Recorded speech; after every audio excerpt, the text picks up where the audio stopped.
देखो रिकॉर्डिंग का मैसेज क्या है और स्क्रीन शेयर है। यस हाँ। मैम। अच्छा, देखो लास्ट दिन हम लोगों ने ये क्वेश्चन जो है कंप्लीट किया था, क्वेश्चन नंबर 4, ठीक है। अब हम लोग अब दूसरे कंसेप्ट में जाएंगे, ठीक है। तो ओवरहेड में अभी हम लोगों ने क्या सीखा, प्राइमरी डिस्ट्रीब्यूशन कैसे होता है, सेकेंडरी डिस्ट्रीब्यूशन कैसे होता है। प्राइमरी डिस्ट्रीब्यूशन का मतलब क्या था कि जब खर्चे को हम लोग एलोकेट या एपोर्शन करेंगे, जो भी कंडीशन होगा सर्विस डिपार्टमेंट में as well as production department में, तो वो था हमारा प्राइमरी डिस्ट्रीब्यूशन। अब नेक्स्ट हमें क्या करना होता है, नेक्स्ट हमें ये देखना होता है कि सर्विस डिपार्टमेंट में खर्चा रखने से नहीं होगा, उसे ट्रांसफर करना पड़ेगा प्रोडक्शन डिपार्टमेंट में, जिसे हम लोग बोलते हैं सेकेंडरी डिस्ट्रीब्यूशन। यहाँ पर जहाँ ड्रॉ था, हम देखते हैं शायद पेज 2 में ड्रॉ था, वो हम दिखाते हैं। ये रहा।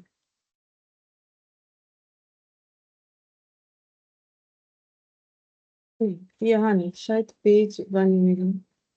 मतलब हम ये दिखाना चाहते हैं कि अभी हम लोग क्या पढ़ने वाले हैं। हाँ, तो ये वाला ड्रॉ का बात कर रहे थे। तो हम लोगों ने अभी तक ये सीखा है कि ओवरहेड के खर्चे को हमें क्या करना होता है, प्रोडक्शन डिपार्टमेंट और सर्विस डिपार्टमेंट में या तो एलोकेट करना होता है या तो एपोर्शन या डिस्ट्रीब्यूट करना होता है, जो भी कंडीशन होगा उसे हम लोग बोलते हैं प्राइमरी डिस्ट्रीब्यूशन। फिर ये जो हम लोग का सर्विस डिपार्टमेंट का खर्चा है वो डायरेक्टली फिनिश गुड्स में नहीं जा सकता है। यहाँ मैंने क्रॉस लगा दिया था समझाते वक्त। हमें ये कैसे फिनिश गुड्स में ट्रांसफर करना पड़ेगा, भाया प्रोडक्शन डिपार्टमेंट, तो वो भी हम लोगों ने सीख लिया, जिसका नाम होता है सेकेंडरी डिस्ट्रीब्यूशन। ठीक है।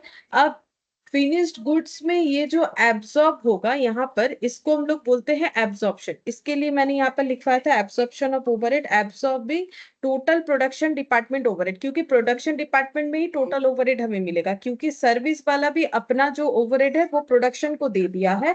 तो एब्जॉर्ब मतलब फिनिश गुड्स में इसे हम लोग कैसे चार्ज करें, वो हमें फाइंड आउट करना है। मतलब हम लोग एब्जॉर्प्शन ऑफ ओवरहेड कैसे होगा वो हमें सीखना है।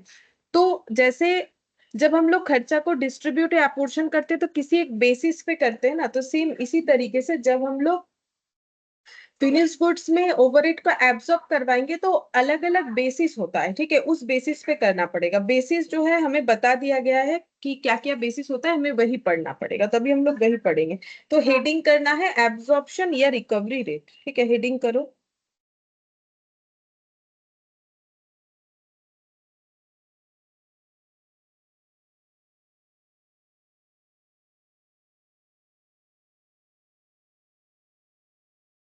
एब्जॉर्प्शन या फिर रिकवरी रेट।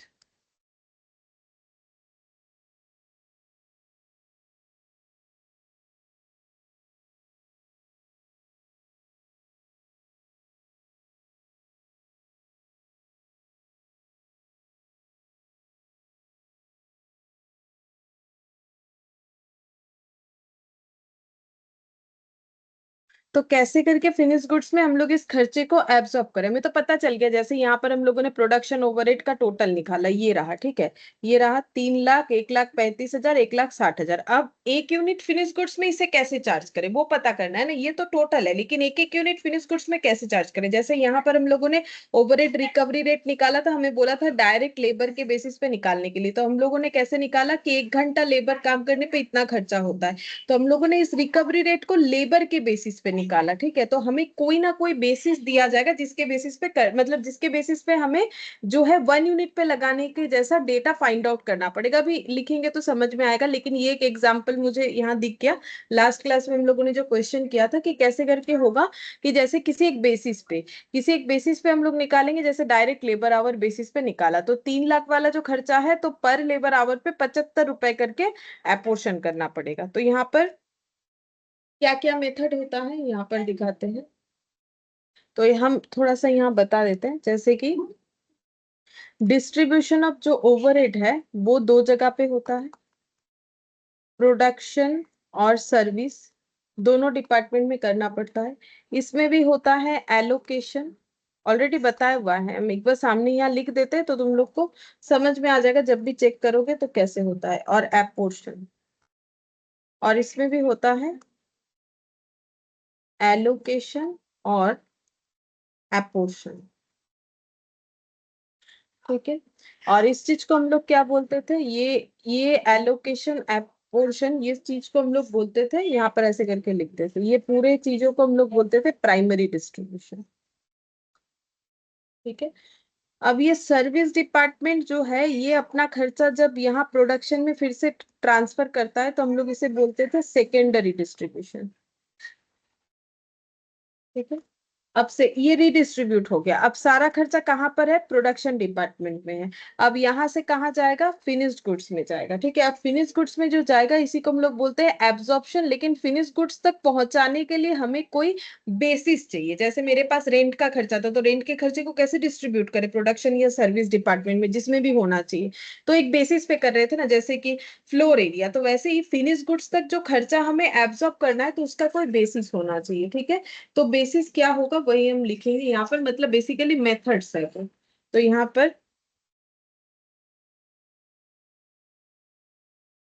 डेफिनेशन लिखवा देते हैं पहले थोड़ा। The process of recovery of overhead of A production department from its output और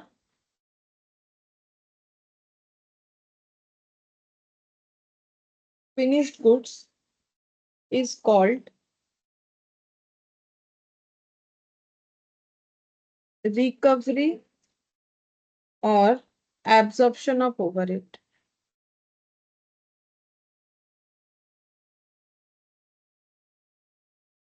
तो यहाँ पर जस्ट मैंने एक सिंपल डेफिनेशन बोला है कि the process of recovery of overhead of A production department में जो ओवरहेड है उसको हम लोग कैसे रिकवर करेंगे। बोल रहा है कि फ्रॉम इट्स आउटपुट और फिनिश गुड्स या आउटपुट से कैसे रिकवर करेंगे, उसी प्रोसेस को हम लोग बोलते हैं कि एब्जॉर्ब करवाना। ठीक है। कि कैसे उस फिनिश गुड्स में उसे चार्ज करें या फिनिश गुड्स से उसे रिकवर करें उस खर्चे को। ठीक है। उस प्रोसेस को ही हम लोग बोलते हैं एब्जॉर्प्शन। अब कुछ मेथड्स को फॉलो करके होता है, तो मेथड्स ऑफ एब्जॉर्प्शन, कैसे एब्जॉर्ब करवाएं, और रिकवरी ऑफ ओवरहेड, या फिर ओवरहेड का रिकवरी कैसे कर सकते हैं। मतलब ओवरहेड का रिकवरी का मतलब ओवरहेड खर्चा तो हम लोगों ने कर दिया, अब इस खर्चे को निकाले कैसे, तो प्रोडक्ट के कॉस्ट में चार्ज करके। तो प्रोडक्ट के कॉस्ट में चार्ज करने का मतलब ही है कि फिनिश गुड्स में एब्जॉर्ब करवाना। तो पहला मेथड है output basis.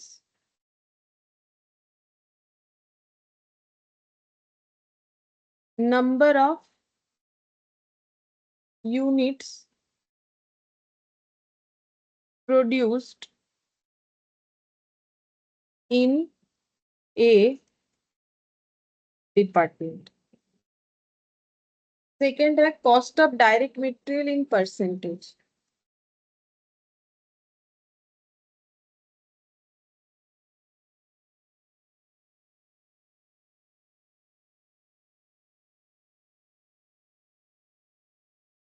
Cost of direct labour in percentage. Fourth हो जाएगा prime cost in percentage. Machine hour rate, अच्छा पहले लेबर आवर रेट लिखते थे, लेबर आवर रेट और machine hour rate.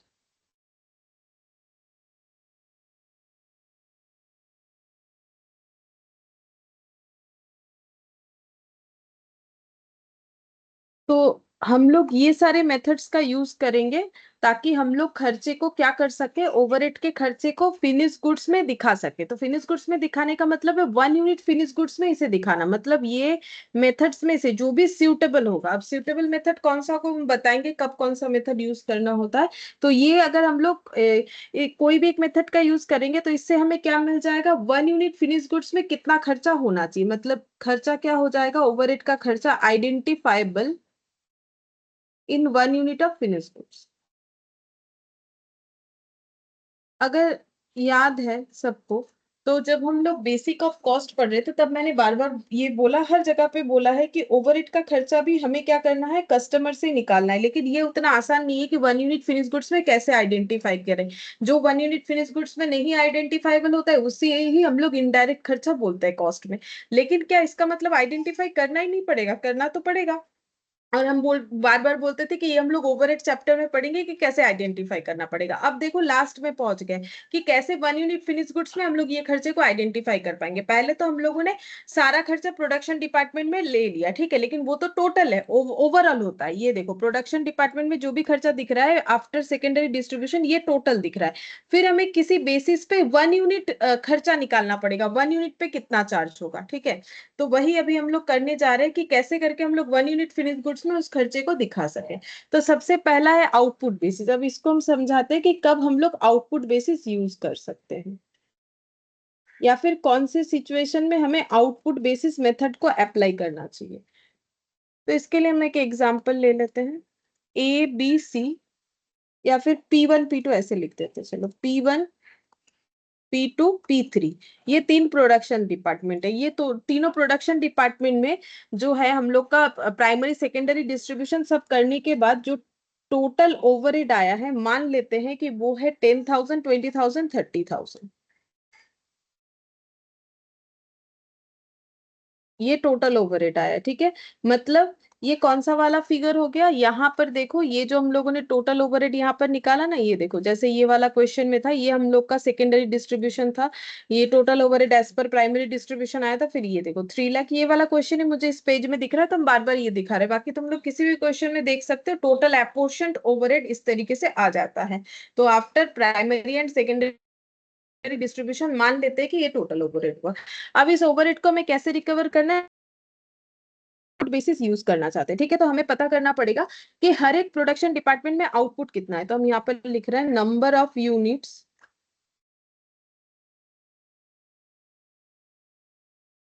To be produced. Suppose की है 1,000, 1,000 और 1,000, ठीक है।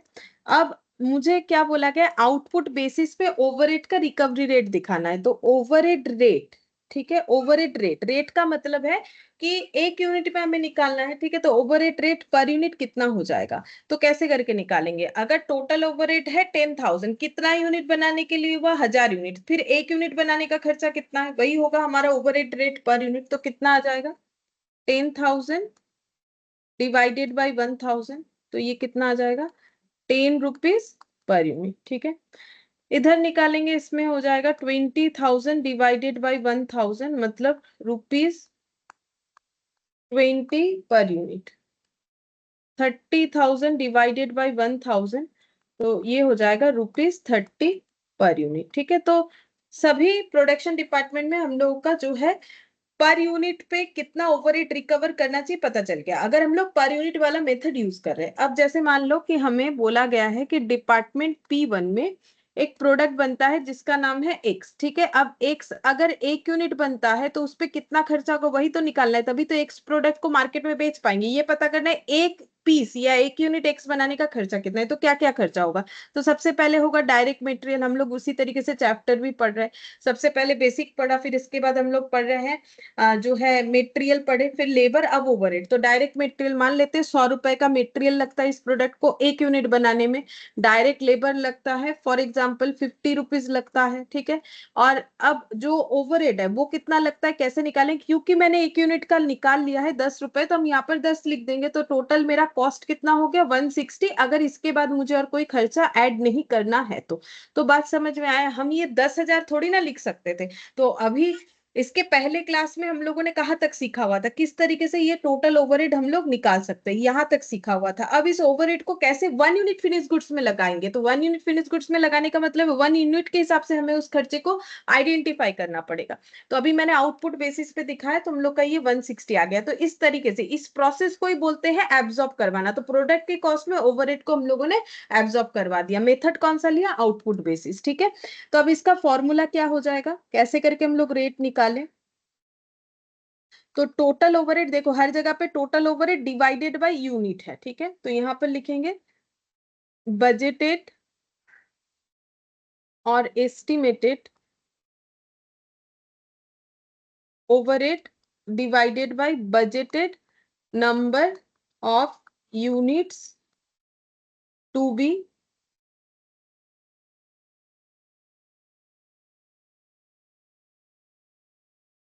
प्रोड्यूस्ड, ठीक है। तो बजटेड क्यों लिखा, अब ये भी देखो एकदम स्टार्टिंग में ओवरहेड में हम लोगों ने पढ़ लिया था कि ओवरहेड का खर्चा हमेशा बजटेड होता है। इसका एग्जांपल मैंने क्या दिया था वो रिपीट करने से शायद तुम लोग को याद आ जाए कि जैसे हम लोग कुछ प्रोडक्ट बना के बेच रहे हैं, ठीक है। अब वीकली जो है हमारा प्रोडक्शन कंप्लीट होता है, फिर उसके बाद हम लोग बेचने का सोचते हैं कि हाँ एक हफ्ते में हम लोग इतना बना लेंगे उसके बाद बेचेंगे, फिर नेक्स्ट 7 डेज बाद बन जाएगा फिर बेचेंगे। लेकिन मान लो हमारा इलेक्ट्रिसिटी का बिल जो है, जो हमारे प्रोडक्शन में इलेक्ट्रिसिटी का खर्चा होता है, वो बिल आता है 1 महीने बाद। तो क्या हम लोग 1 महीने बाद बेचना शुरू करेंगे? ये तो पॉसिबल नहीं है ना। तो ओवरहेड का खर्चा क्या होता है, एस्टिमेटेड होता है कि हम लोग उस जब हम अपना प्रोडक्ट बेचेंगे तो उसमें इलेक्ट्रिसिटी का खर्चा भी ऐड करेंगे। तो कैसे करेंगे? एस्टिमेटेड बेसिस पे, ये मैंने पहले ही बोल रखा था। तो ओवरहेड का खर्चा हम लोग का बेसिकली एस्टिमेटेड बेसिस पे आता है, तो इसीलिए हम लोग इसका रिकवरी रेट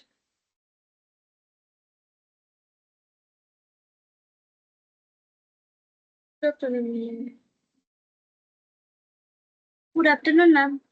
तो इसका जो रिकवरी रेट है जब हम लोग निकालते हैं, तो ये जो ओवरहेड लिए हैं ये एस्टिमेटेड या बजटेड ही है कि भाई इतना खर्चा मेरा हो सकता है और उस इतना खर्चा करके मेरा इतना यूनिट बन सकता है। तो मेरा आउटपुट बेसिस में जो है मेरा रिकवरी रेट कुछ इतना आ जाएगा। आउटपुट बेसिस में ये क्या आ गया? ओवरहेड रेट पर यूनिट, ठीक है। ये कौन से मेथड में आ गया? आउटपुट बेसिस मेथड में आ गया, ठीक है। अब क्या हमें क्वेश्चन बोल देगा कि आउटपुट बेसिस यूज करो? अगर बोल दिया तो ठीक है, अगर नहीं बोला तो कैसे समझेंगे? तो यहाँ पर हम लिखते हैं यूसेज की ये मेथड हमें कब यूज करना चाहिए। तो पहले लिखते हैं फिर समझा देंगे, एक ही लाइन लिखना है। If the company is producing single और आइडेंटिकल प्रोसेस, सॉरी प्रोडक्ट, ठीक है। मतलब क्या है? मतलब if the company is producing single और आइडेंटिकल प्रोडक्ट, तब हमें ये यूज करना चाहिए। ये तो समझ में आ गया, बट सिंगल और आइडेंटिकल प्रोडक्ट ये बात यहाँ पर कैसे एप्लीकेबल होगा? जैसे देखो मान लेते हैं कि हम लोग सिर्फ एक प्रोडक्ट बनाते हैं, ठीक है। अब ये प्रोडक्ट बनाते हैं तो एक प्रोडक्ट मान लो P1 में बनता है, तो उसमें ओवरहेड का खर्चा कितना आ गया? 10 रुपीज, ठीक है।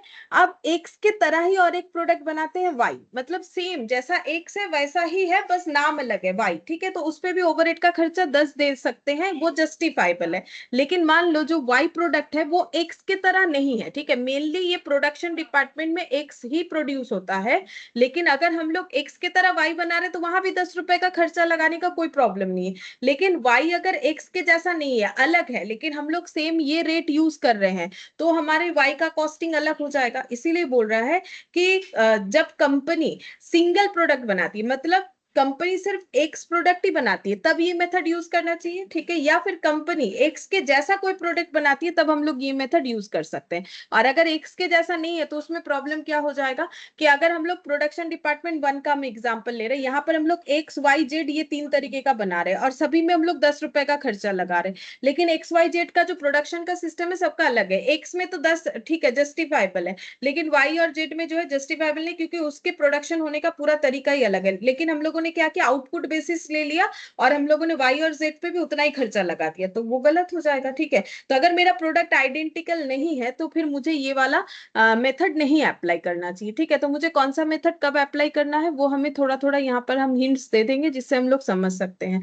तो आउटपुट बेसिस मेथड हमें तभी यूज करना चाहिए जब कंपनी एक ही प्रोडक्ट बनाती है या फिर सेम कॉन्फ़िगरेशन का प्रोडक्ट, सेम तरीके का प्रोडक्ट बनाती है, ठीक है। कि मतलब एक्स प्रोडक्ट के में भी जो भी रॉ मटेरियल लेबर ओवरहेड जैसा लगता है, स्पेशली ओवरहेड का खर्चे का ही यहाँ पर बात करेंगे कि एक्स प्रोडक्ट का ओवरहेड का जो खर्चा होता है अगर वाई का भी सेम उसी तरीके का होता है, एटलीस्ट आसपास का होना चाहिए, तभी हमें लगाना चाहिए, ठीक है। आउटपुट बेसिस के बाद नेक्स्ट हम लोग पढ़ेंगे,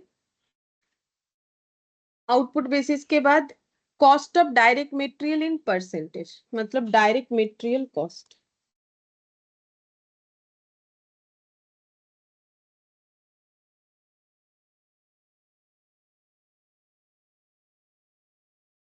अच्छा, अब इसको समझने के लिए फिर से एक एग्जांपल लेंगे। दो प्रोडक्शन डिपार्टमेंट है, P1 P2। Total overhead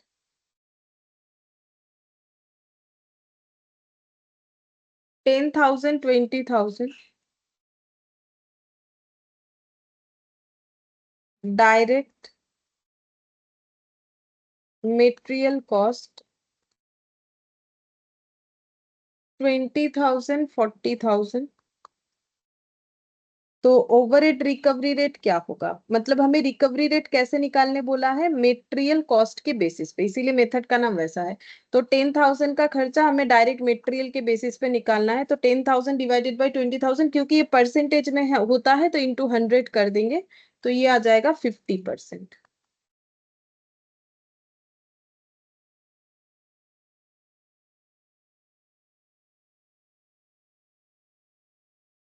20,000 divided by 40,000 into 100, तो ये आ जाएगा, ये भी 50% आ रहा है, ठीक है। अच्छा, तो इस मेथड पे जो फॉर्मूला है वो कैसे हो जाएगा? ऐसे हो गया, डायरेक्ट मटेरियल कॉस्ट परसेंटेज में ये अगर यूज कर रहे हैं तो फिर ओवरहेड रिकवरी रेट कैसे होगा?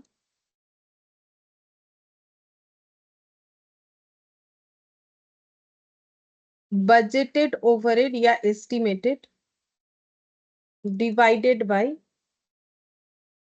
बजटेड मटेरियल कॉस्ट इंटू 100, ठीक है। अच्छा, अब ये जो है इस पॉइंट का मतलब ये हो गया कि अगर डायरेक्ट मटेरियल कॉस्ट मेरा 20,000 का है, ठीक है, तो ओवरहेड कॉस्ट हो जाएगा 10,000 का, क्योंकि इसका 50% हो रहा है, ठीक है। इस कंसेप्ट का मतलब ये हो गया, जो मैंने एग्जांपल लिया उससे हमें ये पता चल रहा है कि डायरेक्ट मटेरियल कॉस्ट जो भी होगा उसका 50% जो है ओवरहेड होगा। तो यहाँ पर हम लिख देते हैं डायरेक्ट मटेरियल कॉस्ट, ऐसे लिखना पड़ेगा, overhead cost is 50% of direct material cost हो रहा है, ठीक है। अच्छा, अब इसका यूज कब करना चाहिए? इसका यूज जो है वो काफी सिंपल है, कि अगर हम लोगों ने जो प्रोडक्शन किया है, मतलब जो प्रोडक्ट बनाए, उसमें सबसे ज्यादा खर्चा अगर मटेरियल में इन्वॉल्व है तो ही हमें ये वाला मेथड यूज करना चाहिए। अगर हम लोग का सबसे ज्यादा खर्चा मटेरियल में इन्वॉल्व हुआ है तो हमें डायरेक्ट मटेरियल, मतलब हमें ओवरहेड को कैसे रिकवर करना चाहिए? मटेरियल के बेसिस पे। तो यहाँ पर लिख देते हैं डायरेक्ट मटेरियल कॉस्ट, ऐसे लिख दिया मैंने शॉर्ट में, direct material cost element is very high और maximum factor related, direct material cost element is very high और maximum factor related with direct material cost, ठीक है। या तो डायरेक्ट मटेरियल कॉस्ट सबसे ज्यादा है, जैसे कि मैंने बोला मटेरियल का खर्चा अगर प्रोडक्शन में सबसे ज्यादा हुआ है, या फिर मैक्सिमम फैक्टर जो है वो डायरेक्ट मटेरियल कॉस्ट से रिलेटेड है, तो हमें जो है इस मेथड का यूज करना चाहिए, ठीक है।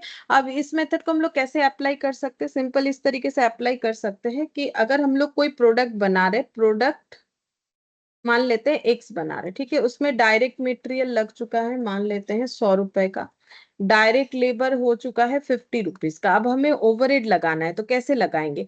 तो ओवरहेड कितना हो जाएगा? डायरेक्ट मटेरियल का 50%, जो मैंने यहाँ पर एग्जाम्पल लिया था ना, 50% हुआ था, तो उसी के बेसिस पे कर रहे हैं। तो हम लोगों ने पहले इस बेसिस पे निकाल लेना है कि रेट कितना हो रहा है, फिर उसको अप्लाई करेंगे, यानी 50 रुपीज, तो ये हो जाएगा 200। इस तरीके से कैलकुलेट करना पड़ेगा। इसके बाद थर्ड मेथड,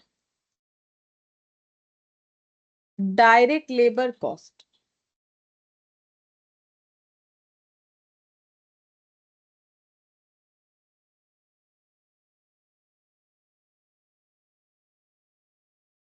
तो इसमें कैसे होगा? Overhead recovery rate equal to,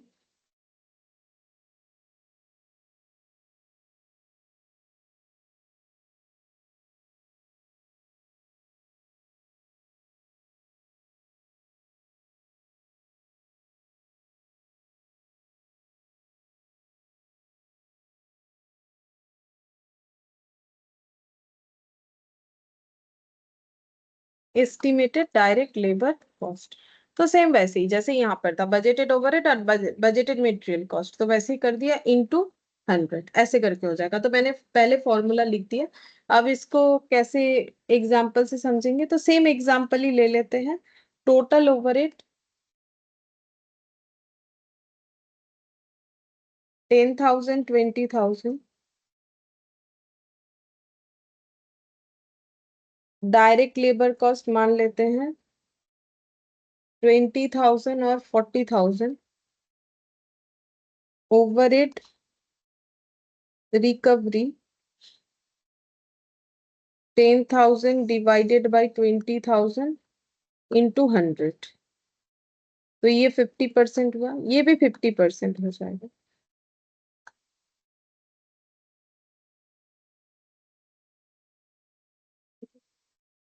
तो इसका भी मतलब क्या हो गया, यहाँ पर जो सिचुएशन क्रिएट हुआ इसका मतलब हो गया कि if direct labour cost is 20,000, example के तौर पे हम ये वाला समझा रहे हैं, if direct labour cost is 20,000 then overhead cost is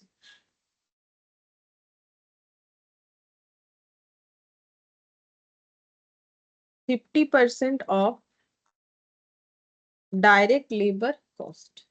अच्छा, अब ये कब यूज करना है, जैसे मटेरियल का खर्चा सबसे ज्यादा होता है तो हमें डायरेक्ट मटेरियल, तो अगर लेबर का खर्चा सबसे ज्यादा है हमारे प्रोडक्शन में, सबसे ज्यादा खर्चा अगर कहीं पर हमें इन्वॉल्व करना पड़ा तो वो लेबर के काम का था, तो तब हमें ये मेथड यूज करना चाहिए। When direct labour cost is the major element,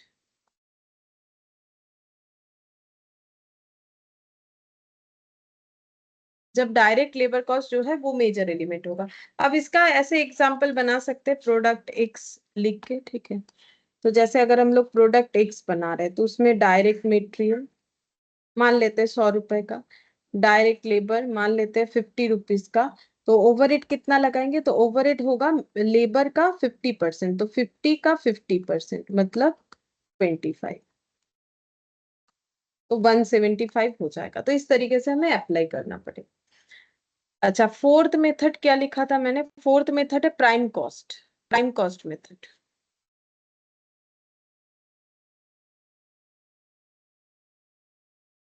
prime cost method, prime cost method हमें कब यूज करना है, प्राइम कॉस्ट मेथड हमें तब यूज करना है जब मटेरियल और लेबर का खर्चा आधा आधा है। हमारे प्रोडक्शन में मटेरियल का खर्चा भी मेजर नहीं है, लेबर का भी मेजर नहीं है, लेकिन दोनों का इम्पैक्ट अगर 50-50% है, तब हमें प्राइम कॉस्ट वाला मेथड यूज करना चाहिए। तो यहाँ पर ओवरहेड रिकवरी रेट कैसे निकलेगा,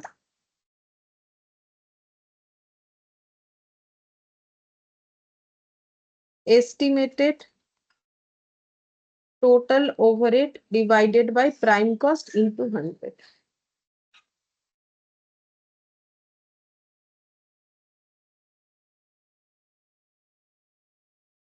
अच्छा, अब ये यूज कब होता है, जैसे मैंने बोला वही लिखवा देते हैं, यूसेज कब इसे यूज करना चाहिए, when direct material and direct labour, direct material and direct labour have equal importance.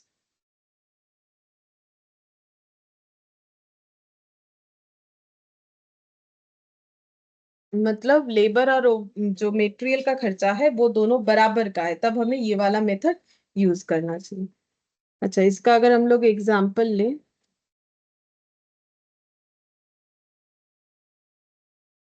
P1 P2 total overhead 10,000 20,000, prime cost. अच्छा, प्राइम कॉस्ट कैसे निकलता है, डायरेक्ट मटेरियल डायरेक्ट लेबर और कोई डायरेक्ट एक्सपेंसेस अगर है तो ये सब ऐड करके प्राइम कॉस्ट आता है, ये हम लोगों ने बेसिक क्लास में पढ़ा हुआ है। तो ये 20,000 और यहाँ पर ले लेते हैं 40,000। मैंने सेम डेटा रखा है, ये ऐसा डेटा है जिससे मेरा कैलकुलेशन करने से कोई पॉइंट पॉइंट नहीं आएगा, समझाने में आसानी रहेगा, इस वजह से यही वाला डेटा हम बार बार ले रहे हैं। तो ओवरहेड रिकवरी कितना हो जाएगा, 10,000 डिवाइडेड बाई 20,000 इंटू 100, तो ये हो जाएगा 50%। अगर इसका भी निकालते हैं तो सेम ही होगा, बिकॉज मैंने सेम डेटा ले रखा है, 50%। अब इसका मतलब क्या हो गया, इसका मतलब ये हो गया, if prime cost is rupees 20,000, then over it is 50% of prime cost, that is 10,000. इसका भी हम लोग एग्जाम्पल ले सकते हैं। अगर हम लोग प्रोडक्ट मान लेते एक्स बनाते जिसमें डायरेक्ट मटेरियल का खर्चा है 100 रुपीज, डायरेक्ट लेबर भी है 100 रुपीज, इक्वल इक्वल होना चाहिए, देन ओवरहेड का खर्चा कितना हो जाएगा? तो प्राइम कॉस्ट कितना हुआ? 100 + 100, डायरेक्ट मटेरियल और डायरेक्ट लेबर मिला के, डायरेक्ट एक्सपेंसेस मैंने लिया नहीं इसमें, तो ये हो गया प्राइम कॉस्ट। प्राइम कॉस्ट का कितना हो रहा है? 50%, तो ये 50%, यानी 200 का 50%, 100, तो प्रोडक्ट के कॉस्ट में 100 रुपीज का ओवरहेड जुड़ के ये 300 हो जाएगा। तो ये हम लोग का हो गया 4th नंबर वाला मेथड। अब नेक्स्ट कौन सा है? 5th नंबर में है labour hour rate.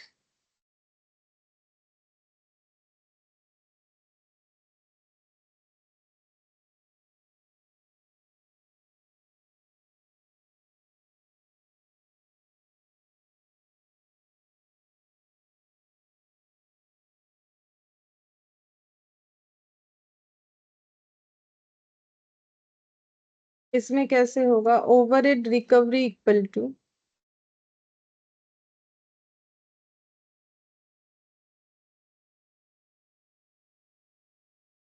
Budgeted overhead divided by budgeted direct labour our.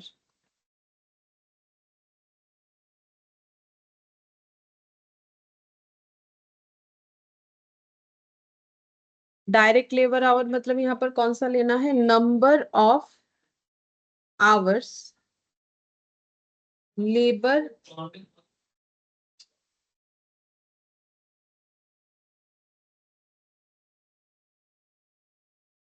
Worked in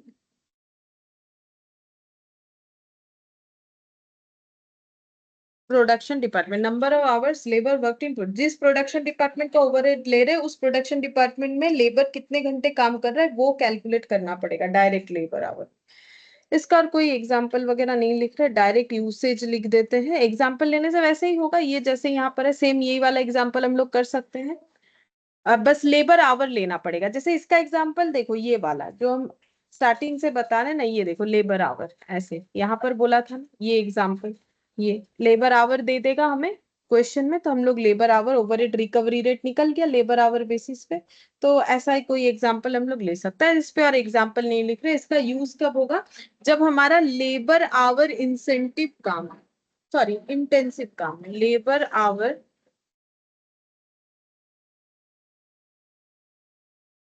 मतलब लेबर कितना टाइम दे रहा है वो मेजर पार्ट है हमारे लिए, तब हम लोग जो है ये मेथड का यूज करते हैं। ये हो गया हम लोग का 5th number method. 6th number में है मशीन आवर, जिसको हमें यहाँ तो लिख के पढ़ेंगे ही, इसको अलग से मतलब इस पे अलग क्वेश्चन होता है जो कि बाकी किसी मेथड पे नहीं होता है, ठीक है। तो ये देखो आउटपुट हो गया, ये 6th नंबर पे मशीन आवर रेट, ये सबसे इंपॉर्टेंट है क्योंकि इस पे हमें अलग कैलकुलेशंस क्वेश्चंस दिया जाएगा। ये सब जो है नहीं दिया जाएगा। मैंने बोला ना ऐसे करके होगा कैलकुलेशन, वैसे तो ये मैंने बता दिया कैसे करके होगा, बट ये सब पे क्वेश्चन बहुत कम होता है। नॉर्मली मशीन आवर पे जो है क्वेश्चन ज्यादा रहता है। ये सब पे रहने से भी कैसे रहेगा, जैसे वो जो एग्जांपल दिखाया मैंने, मतलब जो हम लोगों ने लास्ट क्लास में किया था कि हमें लेबर आवर रेट दे दिया तो निकालना पड़ेगा, तो बस उसमें तो ज्यादा कुछ है नहीं। लेकिन मशीन आवर रेट जो है इस पे हमें अलग से क्वेश्चन सीखना पड़ेगा। मशीन आवर रेट, ठीक है, ये वाला हम लोग कब यूज करते हैं? मशीन आवर रेट जो है इस पे स्टार लगा लेते हैं, ये सबसे ज्यादा इंपॉर्टेंट है। तो इसमें ओवरहेड रिकवरी रेट कैसे कैलकुलेट होगा? Budgeted overhead divided bye effective machine our.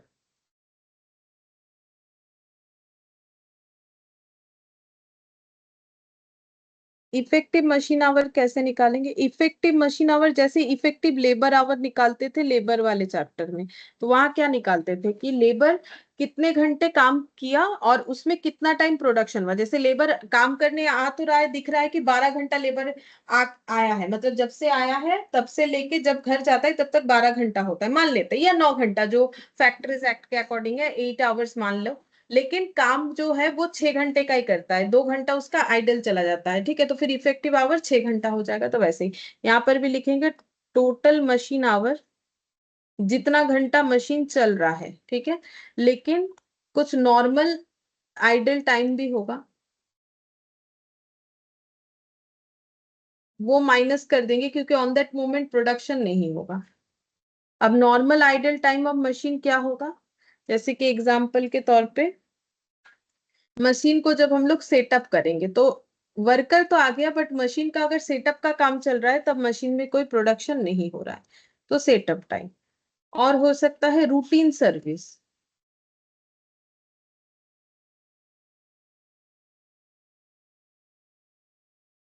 ठीक है, इस तरीके से हम लोग टोटल मशीन आवर निकाल लेंगे। और ये इफेक्टिव मशीन आवर का मतलब क्या हो गया? द आवर्स मशीन वर्कड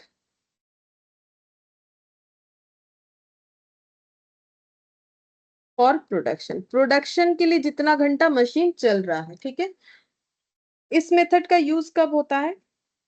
सभी मेथड का हम लोगों ने यूसेज लिखा, तो इस मेथड का यूज तब होता है जब हम लोगों ने सबसे ज्यादा पैसा मशीन खरीदने में लगाया, मतलब हमारा काम मशीन बिना होता नहीं है, यानी सबसे ज्यादा पैसा या खर्चा इंक्लूड या फिर इन्वेस्टमेंट सबसे ज्यादा हम लोगों ने मशीन पे कर रखा है।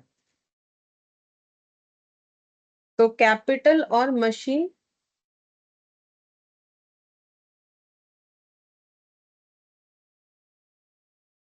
इंटेंसिव वर्क जब हमारा होता है, मशीन इंटेंसिव मतलब मशीन के बिना हमारा काम नहीं होगा, मशीन ही हमारे प्रोडक्शन का सबसे इंपॉर्टेंट मैटर है और सबसे ज्यादा पैसा हम लोगों ने उसी पे लगा रखा है, मशीन खरीदने पे, ठीक है, तब जाके हमें ये मेथड का यूज करना पड़ता है, ठीक है।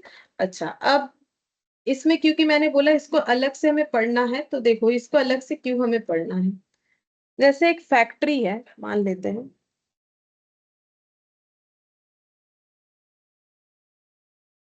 ठीक है, इसके अंदर मान लो कि दो प्रोडक्शन डिपार्टमेंट है, P1 और P2। अच्छा, अब टोटल ओवरहेड जो है वो है, इसका है 10,000, इसका है 20,000। मशीन आवर इफेक्टिव, ठीक है, इफेक्टिव मशीन आवर 20,000, 2,000 और 5,000।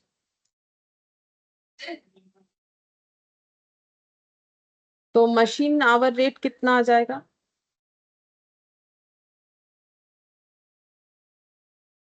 जैसे अभी फॉर्मूला लिखा, क्या लिखा? बजटेड ओवरहेड, हर हर जगह पे यही होता है, तो हम लोग कोई भी एक डेटा लेके करते हैं, इधर वाला 10,000 डिवाइडेड बाई हो जाएगा 2,000, तो यहाँ पर हो जाएगा ₹5 पर आवर, ऐसे करके निकल जाएगा, ठीक है।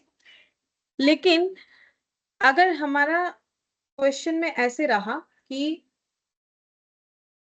P1 डिपार्टमेंट के अंडर ना दो मशीन है, मशीन 1 और मशीन 2, और P2 डिपार्टमेंट के अंदर मान लो और भी 3 मशीन है, तो मशीन 3, मशीन 4, मशीन 5, ठीक है, ये दिया हुआ है। तो अब अगर मुझे ये पता करना है कि कौन से मशीन में कितना ओवरहेड रिकवरी रेट होगा, देखो जैसे प्रोडक्शन हमें क्या पता होता है, total overhead of A production department, उसको हम लोग जिस बेसिस पे अप्लाई करना है करके ओवरहेड रिकवरी रेट निकाल लेते हैं। लेकिन अगर मेरा P1 के अंदर मतलब मान लो ये 10,000 का खर्चा मेरे दो मशीन पे हो रहा है, ठीक है, तो कौन सी मशीन का कितना ओवरहेड रिकवरी रेट है वो हम लोग कैसे पता करेंगे, ठीक है। तब हमें क्या करना पड़ेगा, तब हमें पर्टिकुलरली इसका ओवरहेड का खर्चा और इसका ओवरहेड का खर्चा, इसका ओवरहेड का खर्चा, इसका ओवरहेड का खर्चा, इसका ओवरहेड का खर्चा इंडिविजुअली पता करना पड़ेगा, ठीक है। मेरा बात समझ में आ रहा है कि नहीं, देखो नॉर्मली क्या होता है, हमें प्रोडक्शन डिपार्टमेंट का ओवरहेड मिल गया, हमें जो बेसिस पे करना है उस बेसिस पे हम लोग ओवरहेड रिकवरी रेट निकाल लेंगे, जैसे यहाँ पर मैंने मशीन आवर रेट पे निकाला।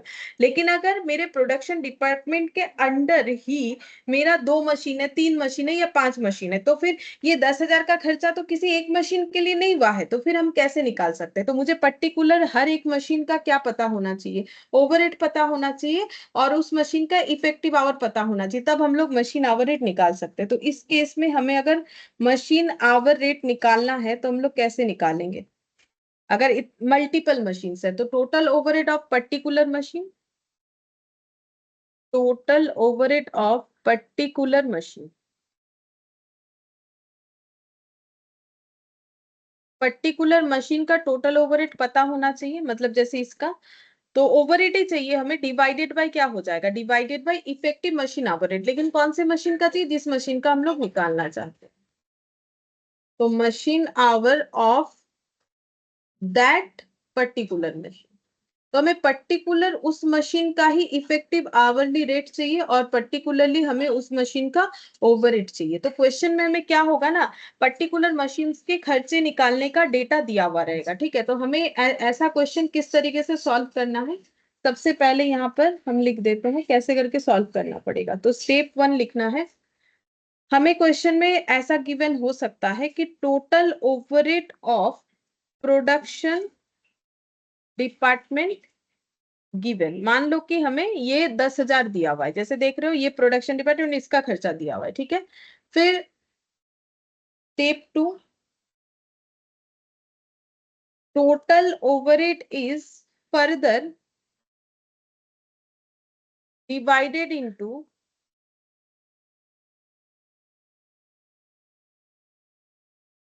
Different machine of that department.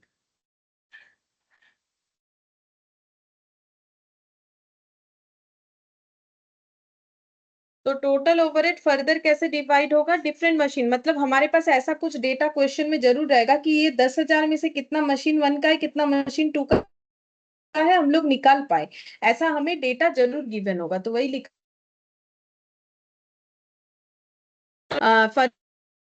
Different machines पे, ठीक है। फिर स्टेप 3 में हमें क्या करना पड़ेगा, पर्टिकुलर डेटा, अच्छा ये चीज लिख देते हैं, ये कैसे निकालेंगे, particular data is given for a machine, हर एक मशीन के लिए पर्टिकुलर डेटा गिवन होगा तभी हम लोग निकाल सकते, नहीं तो कैसे निकालेंगे।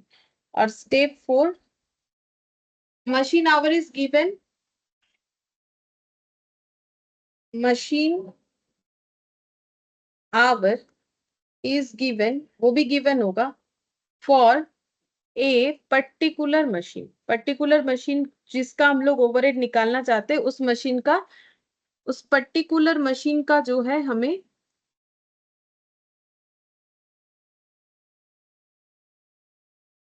आवर भी गिवन होगा, या फिर कैलकुलेट कर पाए ऐसा डेटा जरूर दिया हुआ रहेगा। फिर स्टेप 5 हो जाएगा, we need to calculate, then हमें कैलकुलेट करना पड़ेगा, we need to calculate overhead for a particular machine. तो इस तरीके से हम लोग पर्टिकुलर मशीन का जो ओवरहेड है उसी कैलकुलेट कर सकेंगे, ठीक है। तो हम एक बार फिर से बोल देते हैं कि कैसे करके होगा। तो यहाँ पर सबसे पहले प्रॉब्लम क्या हुआ कि अगर हमें प्रोडक्शन डिपार्टमेंट का ओवरहेड रिकवरी रेट मशीन के बेसिस पे निकालना निकालेंगे, लेकिन अगर मेरा एक से ज्यादा मशीन यूज हो रहा है तो फिर हर एक मशीन का रिकवरी, मतलब मशीन आवर रेट हर एक मशीन का अलग अलग होगा, तो हम लोग रिकवरी रेट कैसे निकालेंगे, तो अलग पर्टिकुलर मशीन के बेसिस पे निकालेंगे, जो भी मशीन का हमें क्वेश्चन में निकालने देगा। अब ऐसा नहीं कि 5 है तो पांचों का ही निकालने देगा, मैक्सिमम एक ही का निकालने देता है, ठीक है। तो फिर हमें उस मशीन का ओवरहेड फाइंड आउट करना पड़ेगा और उस मशीन का इफेक्टिव आवर फाइंड आउट करना पड़ेगा। तो वही मैंने यहाँ पर स्टेप वाइज लिखा है, देखो।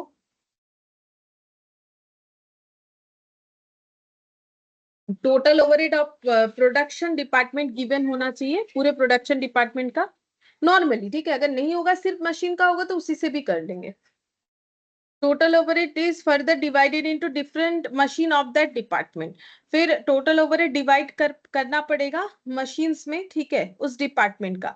तो पर्टिकुलर डेटा हमें गिवन होगा, पर्टिकुलर मशीन के लिए पर्टिकुलर मशीन आवर कैलकुलेट कर पाए वो डेटा भी गिवन होगा, फिर हम लोग क्या कर सकते हैं, उस पर्टिकुलर मशीन का मशीन आवर रेट कैलकुलेट कर सकते हैं। ठीक है। अच्छा, अब जो हमें यहाँ पर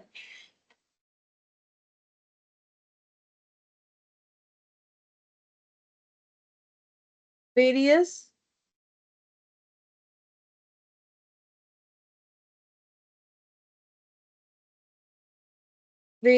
overhead given for a particular machine. अब वेरियस ओवरहेड जो है वो कैसे होगा? ओवरहेड जो है हम लोग का डायरेक्ट भी हो सकता है, इनडायरेक्ट भी हो सकता है। अब ये कैसा बात हुआ कि जब मेरा ओवरहेड का मतलब इनडायरेक्ट खर्चे को ही ओवरहेड बोलते हैं, तो ओवरहेड में भी डायरेक्ट कैसे हो सकता है? हाँ, होता है। ओवरहेड में भी डायरेक्ट ये लैंग्वेज यूज होता है। अब क्यों होता है वो हम बताते हैं। देखो, ओवरहेड में डायरेक्ट इनडायरेक्ट का मतलब क्या हो जाएगा?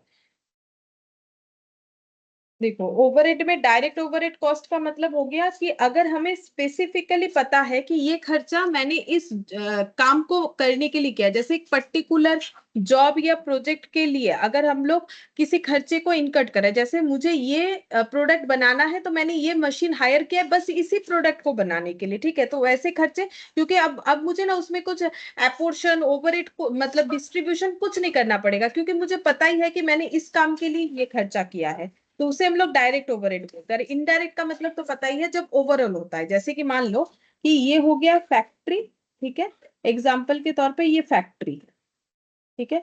यहाँ पर हम लोगों ने एक जॉब ए परफॉर्म करने के लिए एक पर्टिकुलर मशीन हायर किया है, मान लो मशीन 1, तो जॉब ए के लिए ये मशीन आया है, बाकी किसी काम के लिए, तो इस मशीन का 1 महीने का काम है जिसका रेंट है 5,000। तो अब ये 5,000 का खर्चा जो है ये हम लोग का क्या हो जाएगा? डायरेक्ट ओवरहेड हो जाएगा, ठीक है। और इनडायरेक्ट ओवरहेड क्या हो जाएगा? मान लो ये पूरे फैक्ट्री का जो रेंट है, पूरे फैक्ट्री का जो रेंट है वो है 1 लाख रुपए। तो अब अगर मुझे प्रोडक्ट के कॉस्ट में इस 1 लाख को भी, तो जैसे जॉब एक जो है उसमें जो प्रोडक्ट बन रहा है, तो उसमें एक खर्चा तो मुझे पता है कि 50,000 रुपए है मशीन का खर्चा, वो तो सिर्फ उसी जॉब में मुझे ऐड करना पड़ेगा उसके कॉस्टिंग में। लेकिन ये 1 लाख तो और इस पे पर्टिकुलर ऐड नहीं हो जाएगा, 1 लाख को डिस्ट्रीब्यूट करके मुझे ऐड करना पड़ेगा, ठीक है। तो फिर ये जो ओवरहेड में डायरेक्ट ओवरहेड और इनडायरेक्ट ओवरहेड का मतलब क्या हो गया? डायरेक्ट ओवरहेड का मतलब हो जाएगा, ऐसे लिख देते हैं, direct overhead cost are specifically linked to a particular project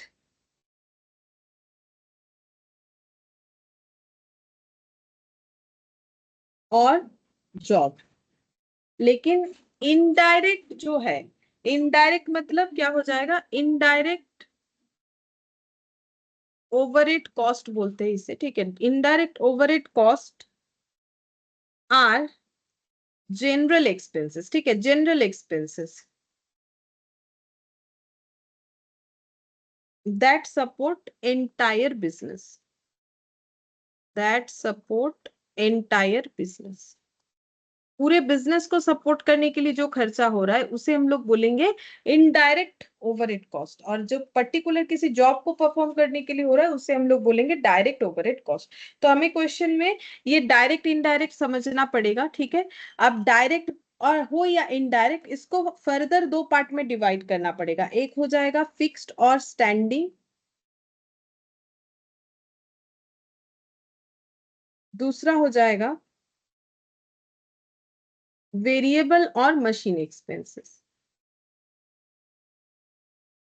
यहां पर भी सेम, फिक्स्ड और स्टैंडिंग,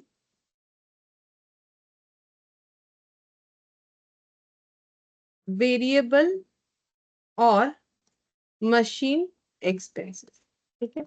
तो डायरेक्ट ओवरहेड कॉस्ट हो, इनडायरेक्ट ओवरहेड कॉस्ट हो, उसे हमें फर्दर फिक्स्ड या फिर स्टैंडिंग, वेरिएबल या फिर मशीन एक्सपेंसेस के अकॉर्डिंग हमें इसको डिवाइड करना पड़ेगा। अब यहाँ पर फिक्स्ड और वेरिएबल का मतलब क्या हो जाता है? यहाँ पर फिक्स्ड का मतलब हो जाएगा कि मशीन चले या ना चले जो खर्चा हमें देना है, और वेरिएबल का मतलब है मशीन चलने पे ही लगेगा, अगर नहीं चला तो नहीं लगेगा। जैसे कि एक एग्जांपल देते हैं कि यहाँ पर मैंने दो तरीके का रेंट लिया, ठीक है। तो फिक्स्ड या स्टैंडर्ड रेंट जो है, दोनों केसेस में ही हमारा फिक्स्ड खर्चा हो जाएगा, ठीक है। अब हम लोगों ने मशीन तो ले लिया जॉब ए को परफॉर्म करने के लिए। अब हम लोग जॉब ए करें या ना करें, अब हायर किया है तो एग्रीमेंट हुआ होगा, तो मुझे तो पेमेंट करना पड़ेगा, और ये 1 लाख का जो रेंट है उसका भी मुझे पेमेंट करना पड़ेगा। तो दोनों ही मेरा फिक्स्ड खर्चा है। देखो, मेरा डायरेक्ट में भी रेंट आ सकता है, इनडायरेक्ट में भी रेंट आ सकता है फिक्स्ड के लिए, ठीक है। लेकिन दोनों का मतलब अलग हो गया, ठीक है। अगर डायरेक्ट में है तो मतलब पर्टिकुलर किसी काम के लिए, और इनडायरेक्ट के केस का मतलब हो गया, इनडायरेक्ट का मतलब हो गया कि जब जनरली वो रेंट का खर्चा हमारा एप्लीकेबल हो रहा है, ठीक है। जैसे कि डिप्रिशिएशन, मशीन में लगने वाला डिप्रिशिएशन, तो डिप्रिशिएशन का खर्चा क्या हो जाएगा, डिप्रिशिएशन का हम लोग का खर्चा फिक्स्ड होता है। लेकिन इसको लेके थोड़ा पॉइंट्स है, ये फिक्स्ड भी होता है, कभी कभी वेरिएबल भी होता है, वो हम बताएंगे। फिलहाल फिक्स्ड ही लिख के रखो कि डिप्रिशिएशन का खर्चा क्या है। इसीलिए फिक्स्ड है क्योंकि मशीन चले या ना चले, ठीक है, हमें डिप्रिशिएशन का खर्चा पे करना पड़ेगा। अच्छा, अब वेरिएबल में जैसे देख लो, वेरिएबल का खर्चा मतलब जैसे मशीन चले तो लगेगा, नहीं तो नहीं, जैसे कि इलेक्ट्रिसिटी का बिल, ठीक है। तो पर्टिकुलर इस जॉब के लिए जो इलेक्ट्रिसिटी का खर्चा हुआ, वो फिर हम लोग का डायरेक्ट वेरिएबल ओवरहेड हो जाएगा, तो हम लोग बोल सकते हैं इलेक्ट्रिसिटी का खर्चा, या फिर पावर का खर्चा, ठीक है। सेम तरीके से यहाँ पर भी हम लोग लिख सकते हैं पावर का खर्चा, और जो है हम लोग फ्यूल का खर्चा लिख देते हैं, ठीक है। तो दोनों में सेम एग्जांपल क्यों जा रहा है, क्योंकि दोनों ही वेरिएबल नेचर का है। मतलब हमारा मशीन चलेगा तो ही ये खर्चा होगा, अदरवाइज नहीं होगा। लेकिन दोनों में ही क्यों आया, क्योंकि डायरेक्ट का मतलब है पर्टिकुलर किसी काम के लिए ले रहे हैं, इनडायरेक्ट का मतलब है अगर इन जनरल यूज हो रहा है, तो पर्टिकुलरली भी हमारा पावर का यूज हो सकता है, और इन जनरल भी हमारे पावर का यूज हो सकता है, इसीलिए सेम एग्जांपल दिख रहा है, ठीक है। तो हमें ये कैटेगरी में डिवाइड करना पड़ेगा। जब क्वेश्चन आएगा तब समझोगे कि कैसे करके करना है। मतलब एक क्वेश्चन जब तक नहीं करेंगे ना, तो बहुत ज्यादा क्लैरिटी नहीं मिलेगा, अभी जस्ट सुनते जाओ और लिखो। मशीन आवर रेट, ठीक है। मशीन आवर रेट फिर हम लोग कैसे निकाल लेंगे, total over rate of A machine, ये हमें हमेशा कैलकुलेट करना पड़ता है, ठीक है। क्वेश्चन में ये हमेशा हमें कैलकुलेट करना पड़ता है, डिवाइडेड बाय होगा इफेक्टिव मशीन आवर।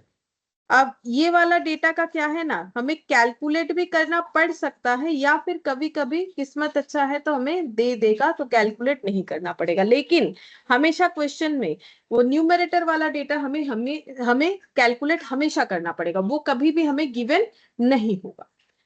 अच्छा, अब इसमें भी जो है 3 कैटेगरी है। टोटल ओवरहेड जो निकलेगा ना, इसमें भी 3 कैटेगरी है। तो एक होगा डायरेक्ट, एक होगा सिंपल, और एक होगा कंप्रीहेंसिव, ठीक है। मतलब जो हम लोग ओवरहेड निकालेंगे इस तरीके से, ये देखो वेरियस जो है overhead given for a particular machine, तो एक मशीन का अलग अलग ओवरहेड हो सकता है। तो मशीन का कैसे ओवरहेड हो सकता है, डायरेक्ट ओवरहेड भी हो सकता है, इनडायरेक्ट ओवरहेड भी हो सकता है। क्वेश्चन को कैलकुलेट करने के लिए हमें उसको फिक्स्ड और वेरिएबल में डिवाइड करना पड़ेगा, ठीक है।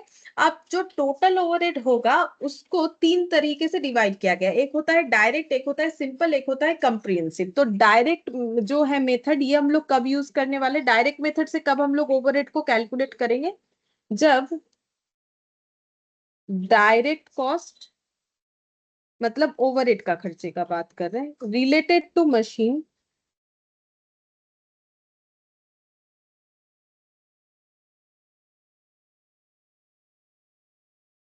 फिक्स्ड प्लस वेरिएबल, लिखो हम समझा देंगे, स्टार देके इग्नोर इनडायरेक्ट कॉस्ट, मतलब indirect overhead cost, direct machine hour rate, ठीक है। अच्छा, अभी जब तक पूरा नहीं लिखेंगे तीनों का तो नहीं समझा सकते। सिंपल में direct plus indirect overhead cost. अब डायरेक्ट का भी 2 पार्ट, फिक्स्ड और variable.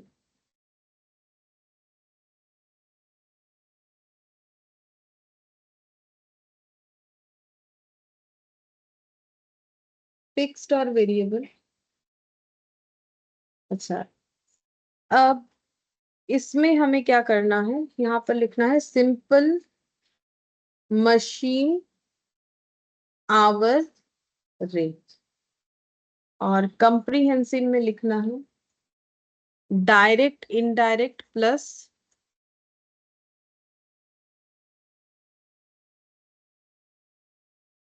Indirect overhead cost plus operator wages, operator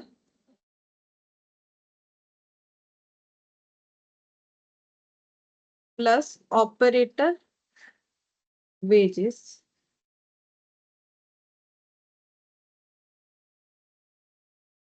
यहाँ नीचे लिखने से फिर का प्रॉब्लम हो जाएगा, फिक्स्ड वेरिएबल तो नहीं लिख पाएंगे, तो हम ऐसे लिख देते हैं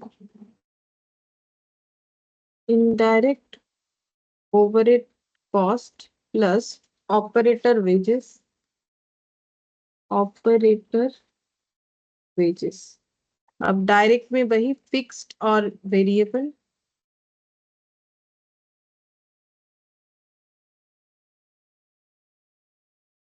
फिक्स्ड वेरिएबल, और यहाँ पर हाइफन देके कंप्रीहेंसिव, सॉरी एरो देके कंप्रीहेंसिव मशीन आवर रेट।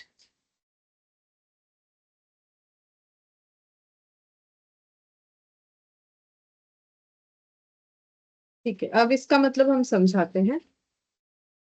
अगर क्वेश्चन में मैं बोला कि डायरेक्ट मशीन आवर रेट निकालो, ठीक है, तो हमें क्या करना है, तो हमें सिर्फ डायरेक्ट कॉस्ट को लेना है ओवरहेड कैलकुलेट करने के लिए। ये जो ऊपर ओवरहेड कैलकुलेट कर रहे हैं ना, तो सिर्फ डायरेक्ट ओवरहेड कॉस्ट को लेना है फिक्स्ड और वेरिएबल मिला के, और इनडायरेक्ट को इग्नोर कर देना है। लेकिन अगर क्वेश्चन में बोला कि सिंपल मशीन आवर रेट निकालो, तो डायरेक्ट भी लेंगे इनडायरेक्ट भी लेंगे, तो डायरेक्ट के अंदर दो पार्ट फिक्स्ड वेरिएबल और इनडायरेक्ट का दो पार्ट फिक्स्ड वेरिएबल। लेकिन अगर बोला कंप्रीहेंसिव मशीन आवर रेट, तो हमें डायरेक्ट भी लेना है इनडायरेक्ट भी लेना है, साथ ही साथ ऑपरेटर वेजेस भी लेना है जो क्वेश्चन में गिवन होगा। ठीक है, तो क्वेश्चन में अगर हमें बोल देगा इस तरीके से कि कौन सा मशीन आवर रेट निकालना है, तीन तरीके से निकलता है, डायरेक्ट, सिंपल और कंप्रीहेंसिव। तो डायरेक्ट में सिर्फ डायरेक्ट ओवर रेट आएगा, इनडायरेक्ट में डायरेक्ट और इनडायरेक्ट दोनों आएगा, और कंप्रीहेंसिव में direct indirect as well as उसके साथ जो है ऑपरेटर वेजेस ये भी आ जाएगा। और सभी में जब डायरेक्ट आया तो उसका फिक्स वेरिएबल पोर्शन अलग करेंगे, इनडायरेक्ट हुआ तो उसका भी फिक्स वेरिएबल अलग करेंगे। ठीक है, अच्छा, अब इफेक्टिव मशीन आवर रेट तो मैंने लिखवा दिया था, ये यहाँ पर भी वही सेम चीजें एप्लीकेबल होगा। इफेक्टिव मशीन आवर रेट का मतलब यहाँ पर लिखा था वही एप्लीकेबल होगा कि total machine our minus normal idle time. ठीक है, यही वाला होगा।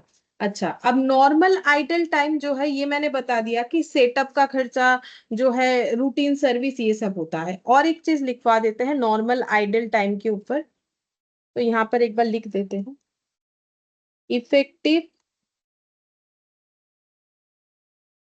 Machine hour rate equal total machine our minus normal idle time. तो normal idle time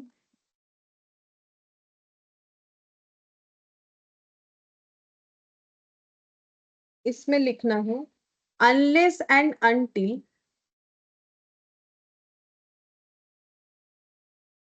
otherwise stated, this has to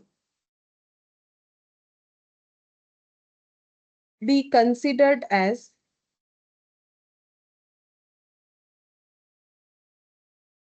unproductive time। तो ऑलवेज हमें नॉर्मल आइडल टाइम को unproductive मानना है कि भाई नॉर्म आइडल टाइम चल रहा है तो प्रोडक्शन का काम बंद होगा, जब तक हमें कुछ नहीं बोला है। लेकिन अगर क्वेश्चन बोल रहा है कि हाँ आइडल टाइम भले ही है बट प्रोडक्शन हुआ है, तब हमें उस तरीके से कंसिडर करना पड़ेगा, क्योंकि इसमें होता है ऐसा। तो इसीलिए मैंने लिखवाया है, नोट देके कि अनलेस अनटिल अदरवाइज स्टेटेड, जब तक हमें कुछ नहीं बोलेगा, देन कंसिडर्ड अनप्रोडक्टिव टाइम। मतलब नॉर्मल आइडल टाइम का मतलब हो गया कि प्रोडक्शन का काम बंद है। ठीक है, अब मैंने बोला था कि डेप्रिसिएशन जो है फिक्स्ड भी हो सकता है, वेरिएबल भी हो सकता है, वो कब होगा वो हम बता देते हैं। डेप्रिसिएशन के खर्चे को फिक्स्ड भी माना जा सकता है और वेरिएबल भी माना जा सकता है, डिपेंड करता है।